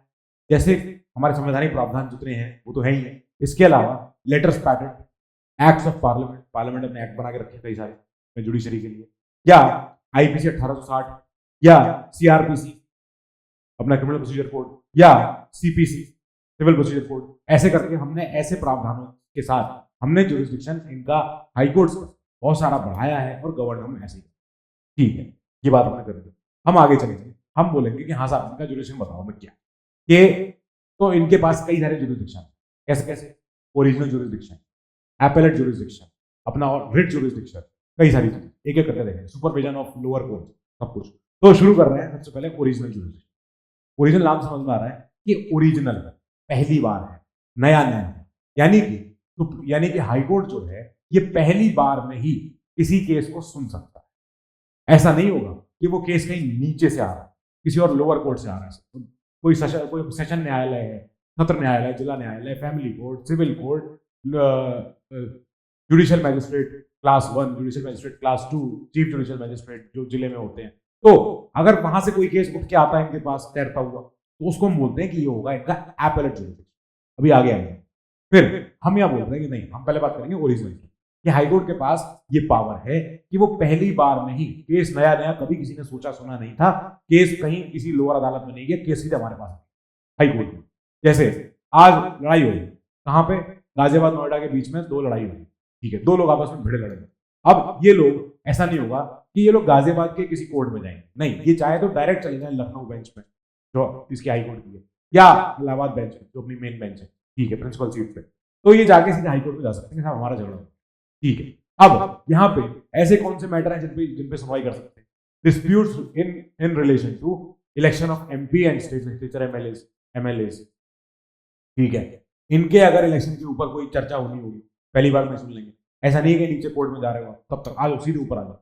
या फिर रेवेन्यू मैटर, जहां पे कमाई के जितने हमारे सरकार के जो कमाइयां होती है, रेवेन्यू मैटर होती है, या कोई ऐसा कार्य किया गया हो या ऐसा कोई आदेश दिया गया हो in the revenue collection matter, कोई अगर मैटर आ गया लाखों में बताओ क्या हो गया, या फिर एनफोर्समेंट ऑफ फंडामेंटल राइट्स, किसी के फंडामेंटल राइट्स का हनन हो चुका है, किसी के फंडामेंटल राइट जो है वायलेट हो गए, तो उनको अगर एनफोर्स करवाना है डायरेक्ट आ जाओ हाई कोर्ट, आ जाओ लाओ सुन लेंगे।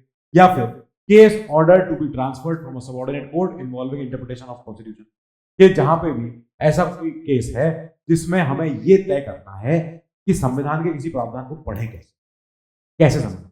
अब वो लोअर कोर्ट से वो ऊपर खींच सकता है कि मामा जान इधर आओ हमारे पास, हम करेंगे इसको, ठीक है। या और इससे पहले पता क्या होता था, जो हाई कोर्ट थे कलकत्ता, बॉम्बे, मद्रास के और दिल्ली भी, तो इनके पास और भी चीजें हैं, वो सिविल ज्यूरिसडिक्शन में भी, ये क्या हुआ जब पैसे के लेन देन की कोई बात होती, कोई ऐसा सिविल मामला होता है जिसमें कोई क्रिमिनल मैटर का कोई एंगल नहीं है, जिसमें कोई आपराधिक फौजदारी के केस नहीं है वो, ठीक है, ये सारे लॉ के वर्ड है, जैसे इसको बोलते हैं फौजदारी, हाँ अब इसको हिंदी में मतलब बहुत लंबा वर्ड है, ठीक है, तो इंग्लिश में लिख देना फौजदारी, तो उसको बोलते हैं कि हाँ आप क्रिमिनल मैटर्स के वकील हो, आप ऐसी वाली बातें करते हो, 302, 306, 308, 506, 504, ये वाली सारी 354, 294, तो ये सारे जो हमारे आईपीसी के सेक्शंस हैं, ये बड़े बड़े क्रिमिनल मैटर्स, ठीक है, तो इसमें जो वकील काम करते हैं वो कहते हैं फौजदारी के वकील हैं। अब ऐसे फौजदारी के केस तो ये हो गए, ऐसे कुछ केस होते हैं सिविल, अपने सिविल मैटर है, जैसे मकान मालिक किराएदार दोनों में लड़ाई चल रही है कि साहब देखो मुझे नोटिस दे रखा है, मुझे निकाल रहे हैं, मुझे निकाल देंगे 2 महीने का नोटिस देके, तो ऐसे मैटर में कोई किराएदार चले जाए हाई कोर्ट में जा सकता है, चले जाओ, तो वो कहलाएगा एक सिविल ज्यूरिसडिक्शन, सिविल मैटर। अब अगर कोई हाई वैल्यू का मैटर है, बहुत ज्यादा पैसे की बात है एकदम, अब मकान मालिक किराएदार का मैटर कितना ही होगा, 2, 4, 5 हजार, 10 हजार, 20 हजार, 50 हजार, 1 लाख, इससे ज्यादा नहीं होगा, 5 लाख, चलो यहाँ पे हाई वैल्यू का मतलब होता है 50 करोड़, 100 करोड़। जब ऐसे मैटर होंगे तब ये वाले जो हाई कोर्ट्स हैं ये उस पर अपना ओरिजिनल ज्यूरिसडिक्शन रखते हैं, सीधे अपने पास लाओ बताओ बड़ा मैटर है ये सोचते हैं। अब सीआरपीसी के आने से पहले तक ये जो हाई कोर्ट्स थे, ये हाई कोर्ट्स ओरिजिनल ज्यूरिसडिक्शन रखते थे क्रिमिनल मैटर में भी। अब आ गई सीआरपीसी, सीआरपीसी 1973 में आई। सीआरपीसी क्या है? क्रिमिनल प्रोसीजर कोड, कि कैसे हम अपराधी जो हमारी संहिता है, अपराध संहिता, हम उसको कैसे डील करेंगे। अगर कोई अपराधी है तो पहले वो कहाँ कौन से मैजिस्ट्रेट के पास जाके पेश होगा, सीआरपीसी कहती है हमारी, सब कुछ कहती है कि उसको जुडिशियल कस्टडी कहाँ मिलेगी, तो पुलिस कस्टडी कहाँ मिलेगी, या उसको बेल कैसे मिलेगी। तो सीआरपीसी के आने के बाद कई सारी चीजें हमारी फॉलो हुई। सीआरपीसी के आने से पहले तक ये जो हाई कोर्ट्स थे, ये हाई कोर्ट्स को क्रिमिनल मैटर में भी अपना ओरिजिनल ज्यूरिसडिक्शन रखना पड़ता था। ठीक है, हमने कहा ये आप फौजदारी के मैटर अब चले जाएंगे लोअर कोर्ट में, अब आपको ओरिजिनली आपको सीधे क्रिमिनल मैटर नहीं सुनना, अगर अपील आती है आप तक तब आप सुन लें। अपील माने अभी आगे बढ़ते हैं, अपील क्या होगा। तो अब हम बढ़ेंगे रिट ज्यूरिसडिक्शन, अपील इसके बाद। ठीक है, हम चले गए आर्टिकल 226 पे, जहां पे बात होती है कि जो हाई कोर्ट्स हैं, इन हाई कोर्ट्स के पास रिट ज्यूरिसडिक्शन है, and high court can issue writ to any person और authority not only within its limit but also outside it if the cause of action arises within its jurisdiction. क्या हुआ कि अगर किसी व्यक्ति के fundamental rights का हनन हुआ, ठीक है, और या और भी कोई पर्पस हो, कुछ भी हो सकता है, then high court can issue writs. वो फिर रिट दायर करते हैं, वो फिर रिट अपने आदेश देते हैं। रिट कौन सी? रिट हमारी ये सारी, ठीक है। अब इस रिट में क्या होगा कि ये किसी पर्सन को, किसी अथॉरिटी, किसी बॉडी को, किसी और लोअर कोर्ट को आदेश देंगे, साहब ये करो या ये ना करो, या किस हक से ये किया है, ये सब बात, ठीक है। अब जब ये कर रहे हैं तो ऐसे में ये खाली तब नहीं कर सकते जब वो मैटर उसी स्टेट का हो, नहीं, वो आउटसाइड स्टेट के मैटर को भी सुन सकते हैं अगर वो जो मैटर है उसका जो कॉज है वो अपने स्टेट का। मैटर भले बात है, पर इसका जो बिल्कुल ओरिजिन है, जो बिल्कुल वाई है, क्यों ये मैटर हुआ है, तो अगर वो जो क्यों है वो उस स्टेट में था, तभी उस पर भी रिट ज्यूरिसडिक्शन अपना दे सकते। अब क्योंकि इन्हें फंडामेंटल राइट्स को एनफोर्स करवाना है, and also for any other purpose, ordinary legal right कहते हैं इसको, आपके और भी तो अधिकार हैं फंडामेंटल राइट्स के आगे।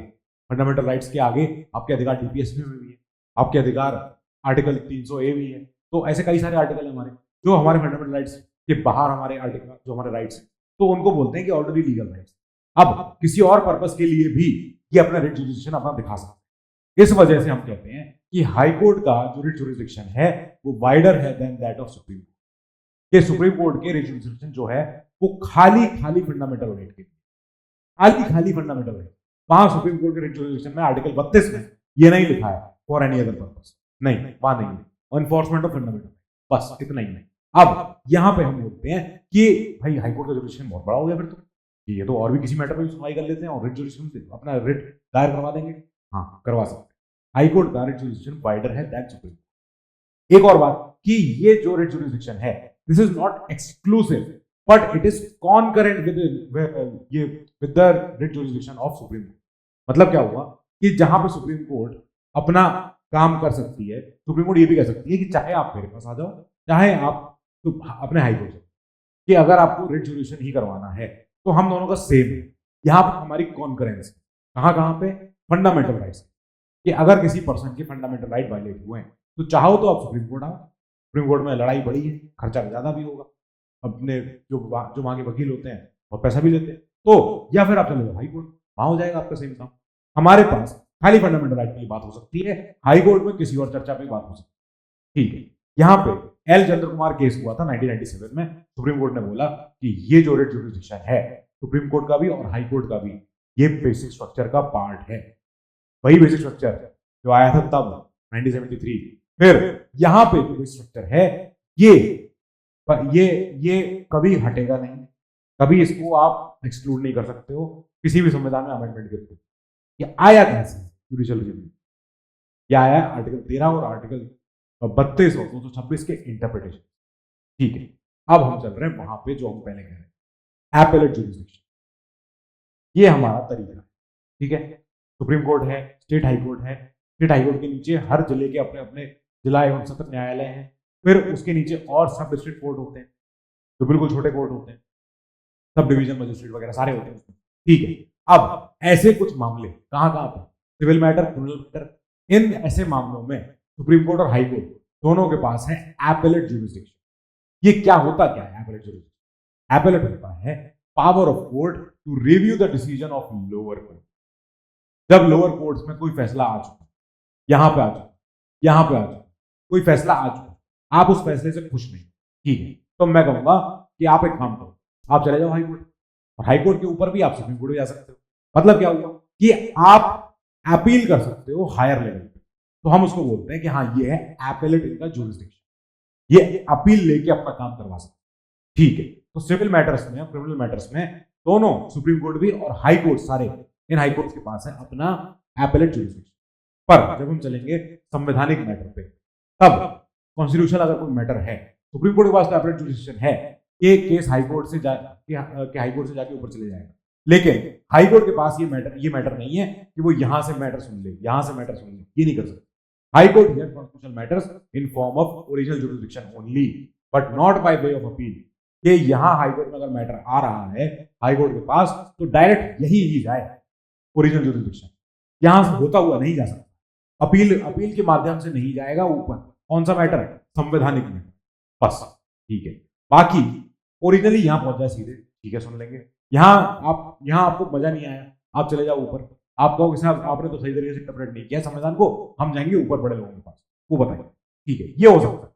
इसीलिए सुप्रीम कोर्ट के पास तो है एपेलेट जुरिसडिक्शन यहाँ पे कॉन्स्टिट्यूशनल मैटर में, पर हाई कोर्ट के पास एपेलेट नहीं है। याद रखना, कॉन्स्टिट्यूशनल मैटर में हाई कोर्ट खाली ओरिजिनल जुरिसडिक्शन के थ्रू ही सुन पाता है कोई संवैधानिक मैटर, कोई अपने और तरीके से नहीं। फिर स्पेशल लीव पिटीशन जब होती है, स्पेशल लीव खाली सुप्रीम कोर्ट के पास है, हाई कोर्ट के पास नहीं। स्पेशल लीव पिटीशन याद आ गई, पढ़ाया था सुप्रीम कोर्ट में। फिर अब ये क्या है सर, ये अपील और ये सब आप बता रहे थे, आ जाओ चलो। तो सिविल मैटर शुरू हो गए हमारे। सिविल मैटर मैंने आपको बताया, मकान मालिक किराएदार की लड़ाई चल रही है, ठीक है। अब और भी कोई केस लेते हैं, ये कोई भी केस एक्स या केस 10 नहीं लिखा है, केस एक्स है। तो अब ऐसा कर सकते हैं कि कोई केस मान के चलते हैं, ठीक है, मेरा फोन रखा है और मेरा फोन गिर गया, टूट गई स्क्रीन, फिर मैं फोन को लेके गया दुकान पर, मैंने कहा सर ये मेरा फोन टूट गया, इसको आप सही करा। तो अब अगर मैं गया और मैंने वहां जाके उसको अपना फोन दे दिया, मैंने भरोसा किया कि ये मेरी स्क्रीन सही करके दे दे, ठीक है। पर जब मैं फोन वापस लेने गया, उसने कहा सर ऐसा हुआ कि दुकान में चोर आया और आपका फोन लेके भाग गया। बताऊंगा अरे ये क्या किया, तो उसने कहा कि हाँ सर ये हो गया। अब ये एक क्रिमिनल मैटर है या सिविल मैटर है, मैं कहूंगा नहीं तो मेरा फोन का पैसा वापस। तो बोलेगा कि नहीं मैं तो नहीं दूंगा, मैं नहीं, मैं कहूंगा मैं केस करूंगा। मैं कहा कर दो आप, ठीक है। तो मैं केस लेके सीधे पहुंचा जिला एवं सत्र न्यायालय। ये मेरा सिविल मैटर है, कि मेरे पैसे का मैटर है, मेरे मेरे फोन का मैटर है। अब मेरे पास फोन नहीं, ठीक है। अब जब मैंने यहाँ मैटर अपना ले लिया और ऐसा हुआ कि जिला सत्र न्यायालय ने बोल दिया कि आदित्य तिवारी झूठ बोल रहा है, और आदित्य को नहीं पता है, आदित्य को पूरी बात नहीं पता है, हमने पता कर ली है, सच में चोर आया था और चोर ने जो है इनका लूटपाट कर ली इनकी दुकान, फोन आपका चला जाए, ठीक है। अब मैं जा रहा हूं ऊपर हाईकोर्ट, ठीक है। अब मैं इसको बोल रहा हूं कि ये है फर्स्ट अपील, ये मेरी हुई है फर्स्ट अपील।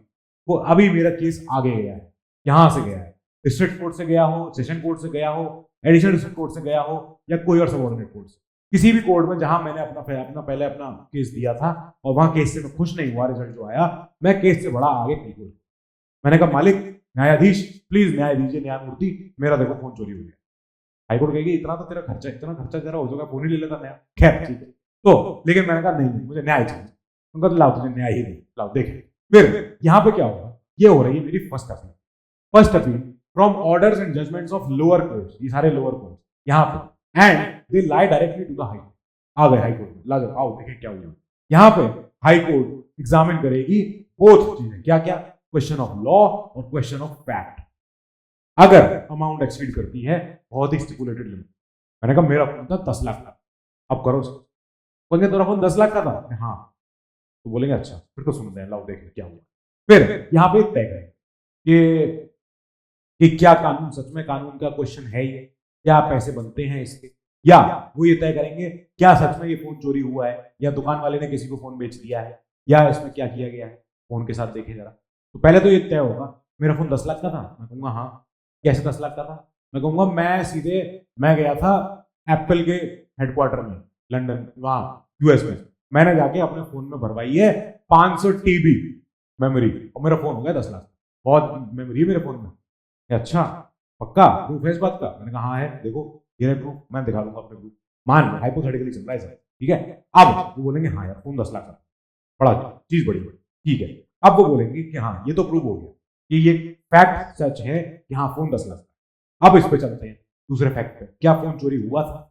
हाईकोर्ट कहेगी लाओ सीसीटीवी दिखाओ तुम्हारे दुकान का। दुकान वाला बोलेगा सीसीटीवी तो सर नहीं है, तो बोलेगा अरे सीसीटीवी नहीं है तो कैसे काम चल रहा है। फिर वो कहेंगे लाओ किसी दूसरे दुकान का सीसीटीवी देखते हैं, पुलिस उससे मंगवाई जाएगी, पुलिस बोलेगी हाँ सर हम देंगे। फिर सीसीटीवी में आ गया कि इसने क्या किया है, इसने दुकान के बाहर जाके किसी और अपने यार के साथ मिलके समझौता किया है और दुकान में लूट करवा दी। फिर अब ये तय हो गया है कि हाँ जो ये दुकानदार था इसने बहुत ज्यादा गलत काम किया है आदित्य सर के साथ। फिर आदित्य सर बोलेंगे अब बात सिद्ध हो गई, अब आपका क्वेश्चन ऑफ लॉ चेक हो चुका है कि हाँ पैसा बनता है, मेरे ऊपर सारा जो मेरे ऊपर जो जाती हुई है, मेरा फोन चोरी हो गया है, अब आप इसका इलाज करा। फिर हाईकोर्ट अब तय करेगी कि हाँ लाओ देंगे, अब इसको कि कितना मुआवजा बना। ये तो हो गया हमारा फर्स्ट अपील। जब ऐसे सेकंड अपील हो, सेकंड अपील क्या होगी कि मैं गया हूं पहले सेम केस लेके किसी निचली अदालत, किसी निचले न्यायालय में, कोर्टी न्यायालय, सब डिस्ट्रिक्ट, अभी मैं जिला न्यायालय में भी नहीं पहुंचा, पहले मैं गया जिला न्यायालय में। इसको बोलेंगे कि ये हो गई फर्स्ट अपील। अब यहां से जब कोर्ट अगर केस आगे जाएगा हाई कोर्ट में, ये तब कहलाएगा सेकंड अपील। इस सेकंड अपील में खाली क्वेश्चन ऑफ लॉ के ऊपर बात होगी, क्वेश्चन ऑफ फैक्ट पे बात नहीं होगी। कौन 10 लाख का हो चाहे 20 लाख का, पता नहीं, तुम कह रहे थे। अब चोरी हुई है कि नहीं हुई है हम नहीं देख रहे, हम ये देखेंगे अगर चोरी हुई है दुकान से क्या इसका मुआवजा बनता है या नहीं, बस ठीक है, वो ऐसी बात देखेंगे। ये सेकंड अपील में खाली क्वेश्चन ऑफ लॉ के ऊपर बात होगी और दूसरी कोई बात नहीं। फर्स्ट अपील में question of law, question of fact दोनों के ऊपर बात कि हुआ भी था कि नहीं हुआ था, ये भी चेक करना। ठीक है, मैटर समझ में आ चुका है कि हुआ क्या। आदित्य सर का फोन वापस आ गया, फोन मिल गया, ठीक है। अब ये हाई कोर्ट जो थे कलकत्ता, मद्रास, बॉम्बे में, यहां पे एक प्रोविजन है कि इनके पास है इंट्रा कोर्ट अपील। ठीक है, हुआ सर, इंट्रा कोर्ट अपील होता है जब अपने ही किसी कोर्ट का कोई जज, सिंगल जजमेंट, अकेला जजमेंट, कोई जजमेंट दिया, ठीक है। अब वो जजमेंट से अगर मैं खुश नहीं हूं, तो अगर वो इन्हीं हाईकोर्ट में अगर केस चल रहा है तो वो केस जाएगा एक दूसरी डिवीजन बेंच है। ये क्या हुआ, तो मैं बोल रहा हूं अगर एक जज है हम उसको बोलते हैं सिंगल जज बेंच। ठीक बात है, सिंगल एक ही तो है, सिंगल जज बेंच। ठीक है, जब टू या दो से ज्यादा, दो जज या दो से ज्यादा जज, तो हम उसको बोलते हैं हमारी डिवीजन बेंच चाहिए। ये हो गई डिवीजन बेंच। ठीक है, मोर देन वन जज sit in a case it is called as division bench. अब अगर 5 से ऊपर अगर जज जाते हैं हम उसको बोलते हैं कॉन्स्टिट्यूशन बेंच। फिर वो होती है संविधान पीठ, और ये जो कॉन्स्टिट्यूशन बेंच होती है ये हमारी आती है खास करके सुप्रीम कोर्ट प्रैक्टिकली। 5 जज बेंच, 7 जज बेंच, 9 जज बेंच, 13 जज बेंच, ये तब बनती है। अब जाहिर बात है कि हमको कायदे से तो ऑड नंबर के जज ही रखने चाहिए। क्यों? क्योंकि ऑड जज के अगर अपने ऑड नंबर के अगर जजेस होंगे तो वो ये तय करते हैं कि हाँ साहब कहीं ना कहीं किसी फेवर में तो जजमेंट आ जाए। समझ में आ गई बात? मैं इसको वन जज बेंच को हटा रहा हूँ क्योंकि यहाँ पे लिखा हुआ। अब मैं बोलूंगा कि अगर एक से ज्यादा जज हैं वो उनको हम कहेंगे डिवीजन। ठीक है, अगर मेरा किसी जो फैसला मेरा आया है इस कोर्ट में चल रहा था, इनमें से किसी हाई कोर्ट में, अगर मैं उस फैसले से खुश नहीं था और मैंने बोला कि मैं जाऊंगा किसी और आपकी दूसरे किसी हाई कोर्ट में किसी दूसरी बेंच पे, जो होगी डिवीजन में, उसमें इस जज के नंबर से तो ज्यादा जज होने चाहिए। ठीक है, तो 2 जज से या 3 जज से मैं अपना बात सुनाऊंगा, मैं कहूंगा सर देख लो क्या हुआ। फिर इसके बाद अपील्स फ्रॉम, हाँ तो जब ये सिंगल जज कोई होते हैं हाई कोर्ट के, कोई डिसाइड कर दिया कोई मैटर है, कोई अपना अपना सही कर दिया अंडर एपेलेट ओरिजिनल जुरिसडिक्शन किसी भी फॉर्म में, और मैं उस फैसले से नहीं रहा कुछ, चला गया मेरे को। ठीक, अब ये जो डिवीजन बेंच है कई सारे काम करती है। Appeals from decisions of administrative and other tribunals lie to the division bench. क्या है? तो जब भी आपके जो स्टेट में प्राधिकरण होते हैं कई सारे, चाहे वो संविधान, चाहे वो कोई अपने कोई राष्ट्रीय हरित प्राधिकरण हो, कोई और अपना कोई अपना ट्राइब्यूनल हो, कंपनी लॉ ट्राइब्यूनल हो, कोई और इनकम टैक्स का ट्राइब्यूनल हो, कुछ भी हो, तो यहां से जब अगर कोई अपील जाती है तो अपील जाती है सीधे हाईकोर्ट की डिवीजन बेंच, हाईकोर्ट की डिवीजन बेंच। अब सुप्रीम कोर्ट ने 97 में ये बोला भी था कि ये जो प्राधिकरण है सारे के सारे, ये tribunals are subject to writ jurisdiction also, इनके ऊपर रिट दायर की जाएगी अगर करवानी पड़ी तो। ठीक है, अब ये पॉसिबल नहीं है कि जो अग्रीव पर्सन है वो सुप्रीम कोर्ट ही जाए डायरेक्टली, नहीं नहीं नहीं नहीं, नहीं। अब वो ट्राइब्यूनल के काम के लिए without first going to the high court जाओ, हाई कोर्ट में आपकी बात सुनी जाएगी, हाई कोर्ट में नहीं आपको तसल्ली मिली तो ऊपर आ जाना सुप्रीम कोर्ट, देखते हैं फिर आपका कि सच में आपकी बात में दम है कि नहीं। तो ट्राइब्यूनल जो होते हैं उनका जो फैसले होते हैं उनके ऊपर भी रिट जुडिक्शन लगाई जा सकती है, हाई कोर्ट लगा सकता है, और सीधे सीधे सुप्रीम कोर्ट बताओ ट्राइब्यूनल के फैसले के अगेंस्ट पहले हाई कोर्ट से, बस ये बात हम कहेंगे। हम आगे चलेंगे, हम बोलेंगे कि सर ये बताओ आपराधिक मामलों में क्या होगा। ठीक है, आपराधिक मामलों में हमारे सामने सत्र न्यायालय, खास करके जब कोई फौजदारी का मामला आता है, क्रिमिनल मैटर आता है, तो सेशंस जज उस पर फैसला देता है। सेशंस जज जब सत्र न्यायालय, जब सेशंस अपना काम करती है तब उस सेशंस जज को बोलते हैं कि हाँ साहब ये क्रिमिनल मैटर के ऊपर फैसला दे। जब जज साहब अगर कोई सिविल मैटर पर फैसला देते हैं तो उनको बोलते हैं हाँ ये डिस्ट्रिक्ट जज हैं या मैजिस्ट्रेट हैं जो भी। ठीक है, अब सेशंस जज ने फैसला दे दिया, क्या फैसला है? या तो कारावास या सजाए मौत है। ठीक है, कैपिटल पनिशमेंट माने डेथ, मौत, बिल्कुल सजाए कैद उसको बोलते हैं, सजाए मौत। ठीक है, अगर उम्र कैद 7 साल या इससे कोई ज्यादा की सजा है तो भैया फिर तो अपील जाएगी हाई कोर्ट में।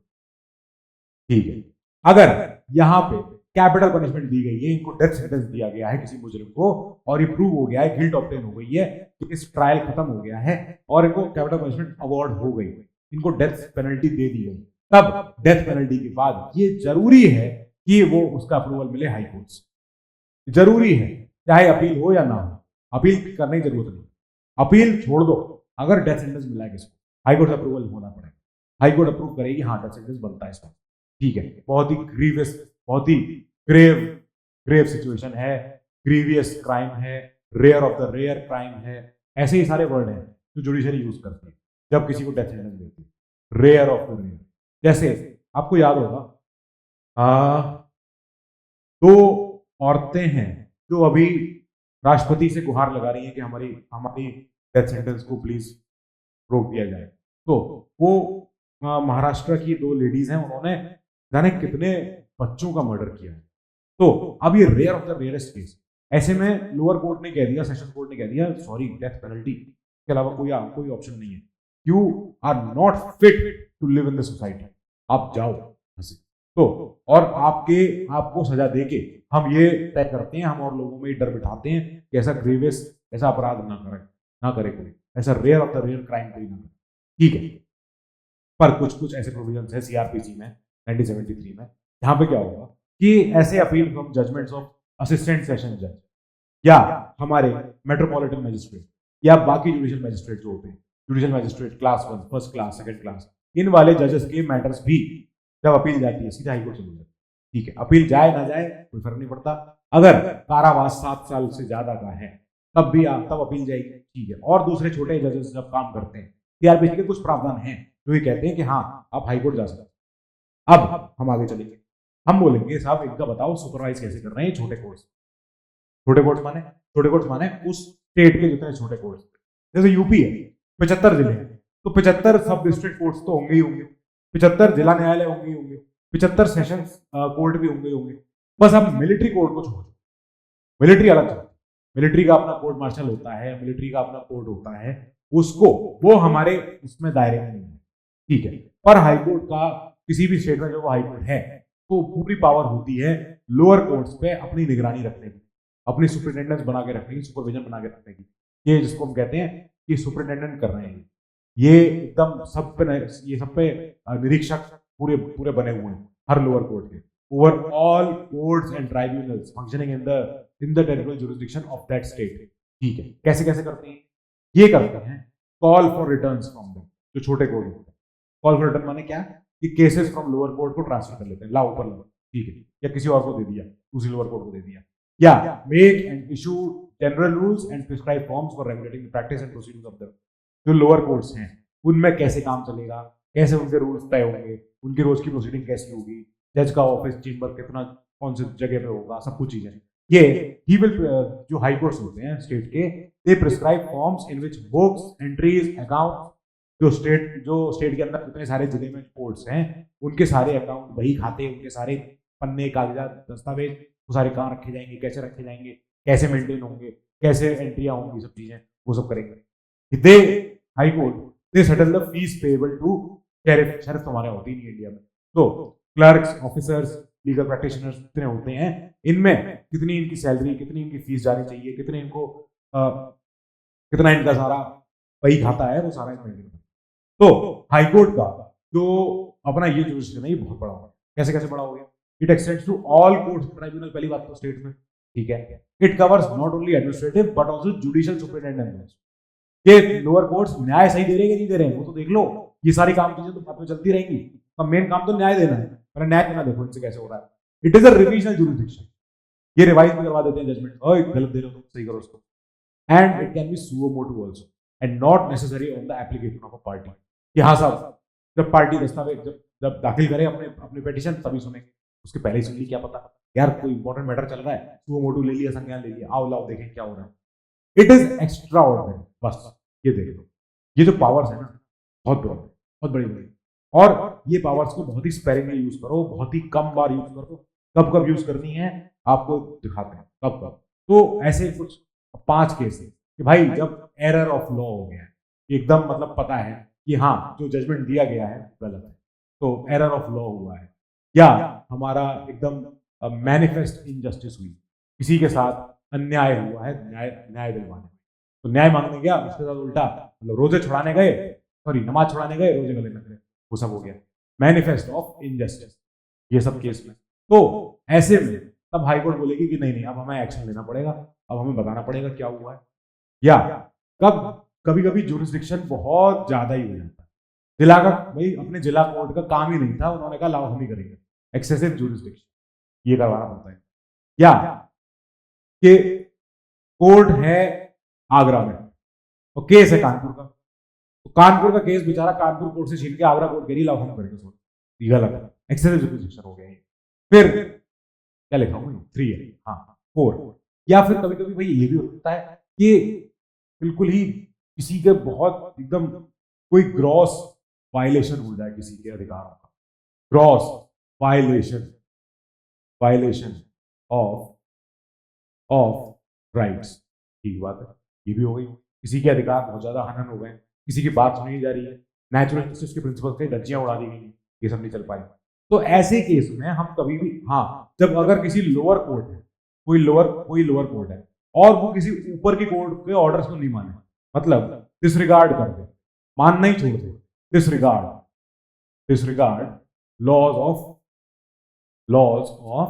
सुपीरियर कोर्ट, उससे ऊपर तो कई सारे कोर्ट है ना, एक लोअर कोर्ट से ऊपर आप तो जिला में हो, आपके ऊपर हाई कोर्ट भी है, आपसे ऊपर सुप्रीम कोर्ट भी है, तो ये सारे सुपीरियर कोर्ट्स हैं।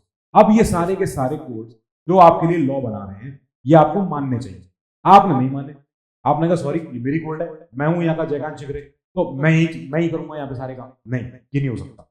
या फिर अगर कोई परवर्स ऐसा हाईकोर्ट को ऐसा मौका मिला है कि हाँ साहब यहाँ पे एक इंपॉर्टेंट चीज हमको मिली है और ये फाइंडिंग बहुत इंपॉर्टेंट थी, ये लोअर कोर्ट ने मिस कर दी, ये कोई अपना जजमेंट देने में, तो ये फाइंडिंग जब मिली है, ये डी नहीं है, ये पी है, मैं इसको फिर से लिखूंगा।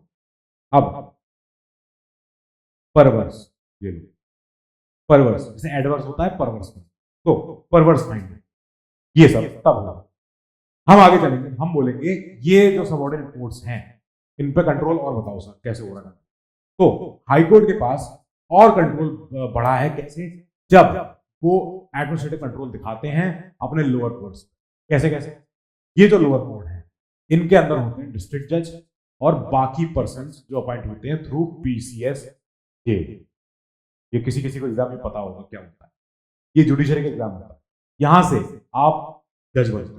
तो आप जब पीसीएस जे का एग्जाम क्लियर करते हो तो आप बनते हो एक जिला में जज। अब एक होता है डिस्ट्रिक्ट जज जो आमतौर पे आता है एचटीएस, पर ये वाले पीसीएस जे भी प्रमोट होते होते होते होते जिला जज बन जाते हैं, बहुत समय लगता है लेकिन बन जाते, ठीक है। अब ये जिला जज होते हैं, डिस्ट्रिक्ट जज, जब ये प्रमोट होते हैं, ये अपॉइंट होते हैं, पोस्टिंग होती है, प्रमोशन होता है, ये गवर्नर साहब से, क्योंकि आप पहली पोस्टिंग पाए हो, बड़े अफसर हो, आप बिल्कुल जिला के सबसे बड़े जज हो, तो आप इनकी सारी पोस्टिंग सब हैंडलिंग ये देख गवर्नर साहब देखते हैं, but he has to consult with high court. High court से पूछना कि उस हाई कोर्ट जो स्टेट का जो हाई कोर्ट, ये आप कैसे कर, संविधान ने कह दिया ये रहा, इस वजह से बस आपको इनसे पूछना पड़ा, ठीक है। जो ये बाकी इधर के जज है, ठीक है, इनकी सारी पोस्टिंग, ट्रांसफर, प्रमोशन, छुट्टियां, इनकी सबकी ट्रांसफर, डिसिप्लिन, ये है हाई कोर्ट। हाई कोर्ट जाके हाई कोर्ट करवाना, ठीक है, हाई कोर्ट से होता है। अब यहां पे भी even though appointed by governor have to consult with high court, कि उस स्टेट में जितने ऑफिसर्स का अपॉइंटमेंट हुआ है, करवा तो गवर्नर सबसे बड़े ऑफिसर है वहां, उन्हीं के सील से, उन्हीं के स्टाफ से हो रहे हैं, पर हाई कोर्ट सब कुछ देख लेती है, हाई कोर्ट करवा लेती है, गवर्नर साहब बस स्टाम्प लगाने के लिए रहते हैं, गवर्नर साहब कहते हैं हाँ ठीक है, जब करना ही था आपको, ठीक है, जो और चलेंगे हम आगे। हम बोलेंगे जब लोअर कोर्ट्स में ऐसे कुछ केसेस होते हैं तो ये उन केसेस को विड्रॉ करवा लेते हैं। अगर कोई ऐसे केस तो क्वेश्चन ऑफ लॉ हो, जब जहां पे संविधान का इंटरप्रिटेशन की जरूरत है, कोई मैटर है, उस मैटर में हम श्योर नहीं है कि संविधान असल में क्या यहां से मिलेगा, तब हाईकोर्ट बोलेगी एक काम करो, इस केस को मुझे दो, इस केस को मैं सुलझा दूंगा, या इस केस में जो संविधान के ऊपर क्वेश्चन है उस क्वेश्चन ऑफ लॉ को मैं सॉल्व कर दूंगा और केस को बाद में सॉल्व कर लूंगा, ठीक है।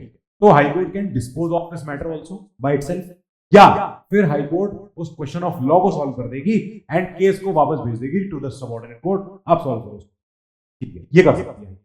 यहां पे जो हाईकोर्ट का लॉ होगा is binding on all subordinate courts, और जो स्टेट में काम कर रहे हैं, एंड ये बिल्कुल करना पड़ेगा जैसे सुप्रीम कोर्ट के लॉ बाइंडिंग होते हैं उन्होंने, जैसे ऊपर से आया ऐसे ही हाईकोर्ट से भी नीचे वाले कोर्ट्स ये चीज मानेंगे, ठीक है, आसान बात थी, ये भी हो गई।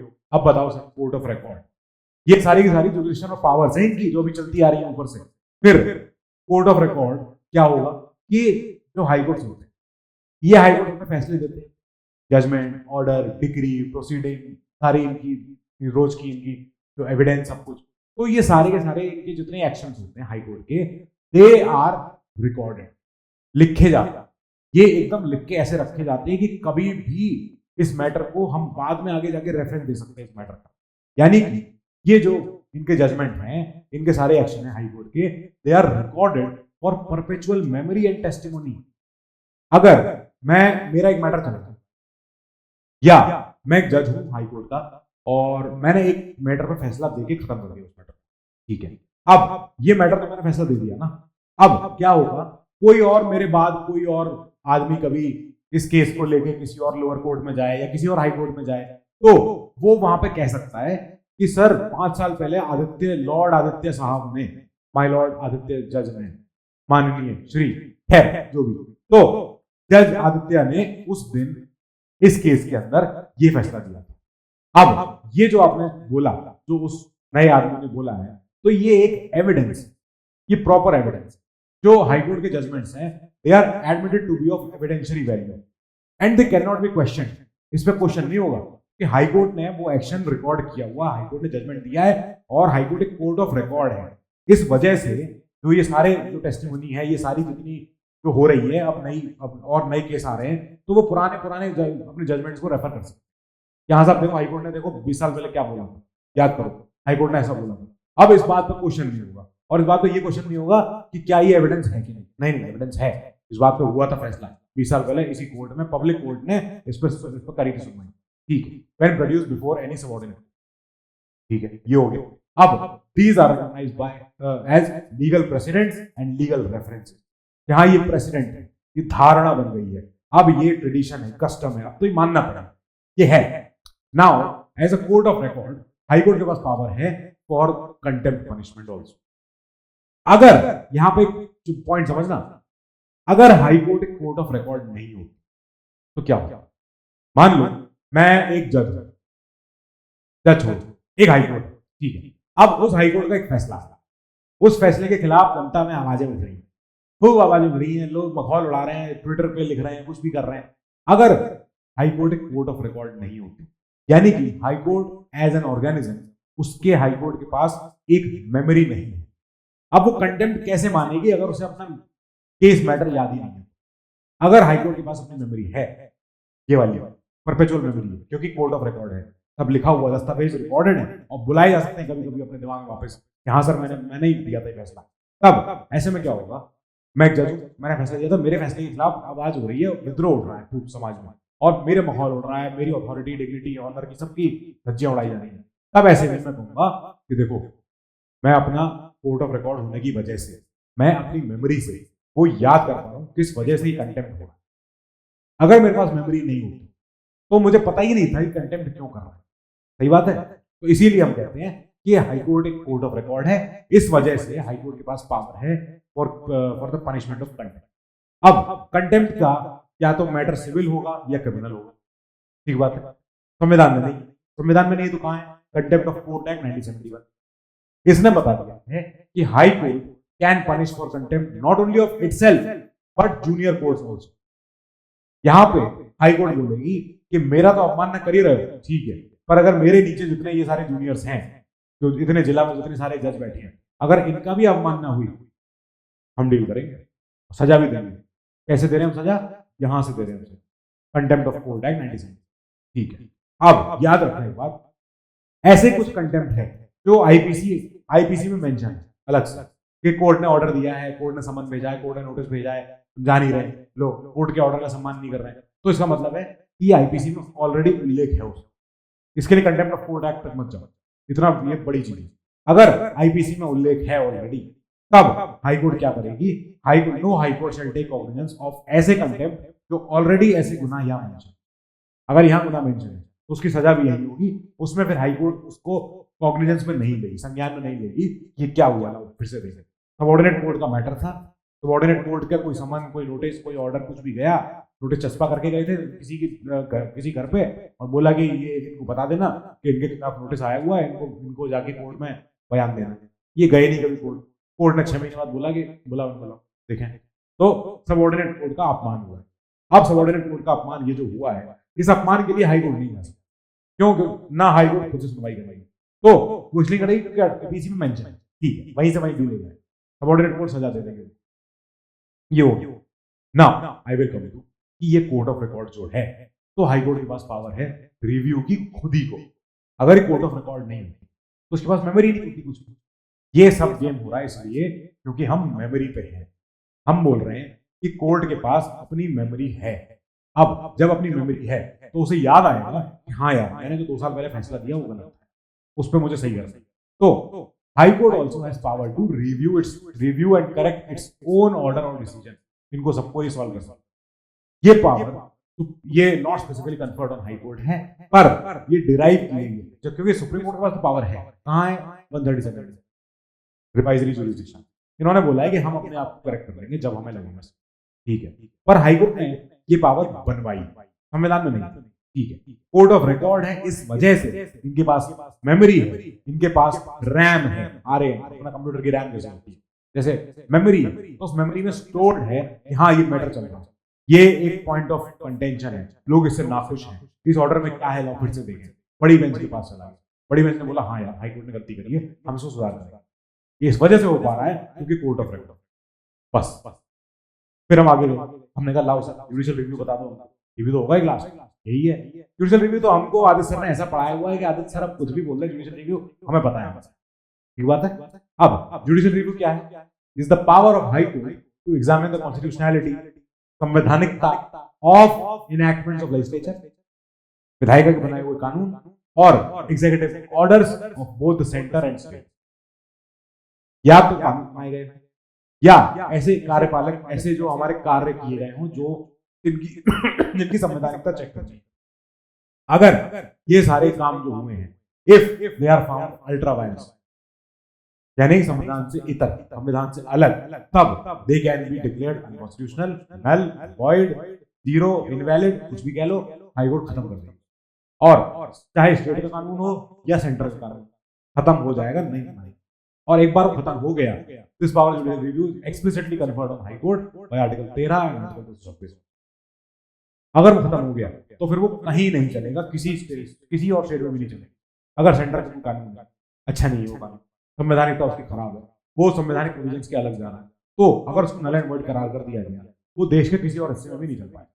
अब ये जो चैलेंज है, जो इनकी कॉन्स्टिट्यूशनल वैलिडिटी होनी है इन एक्ट्स की, इन एनैक्टमेंट्स की, ये 3 ग्राउंड हो सकते।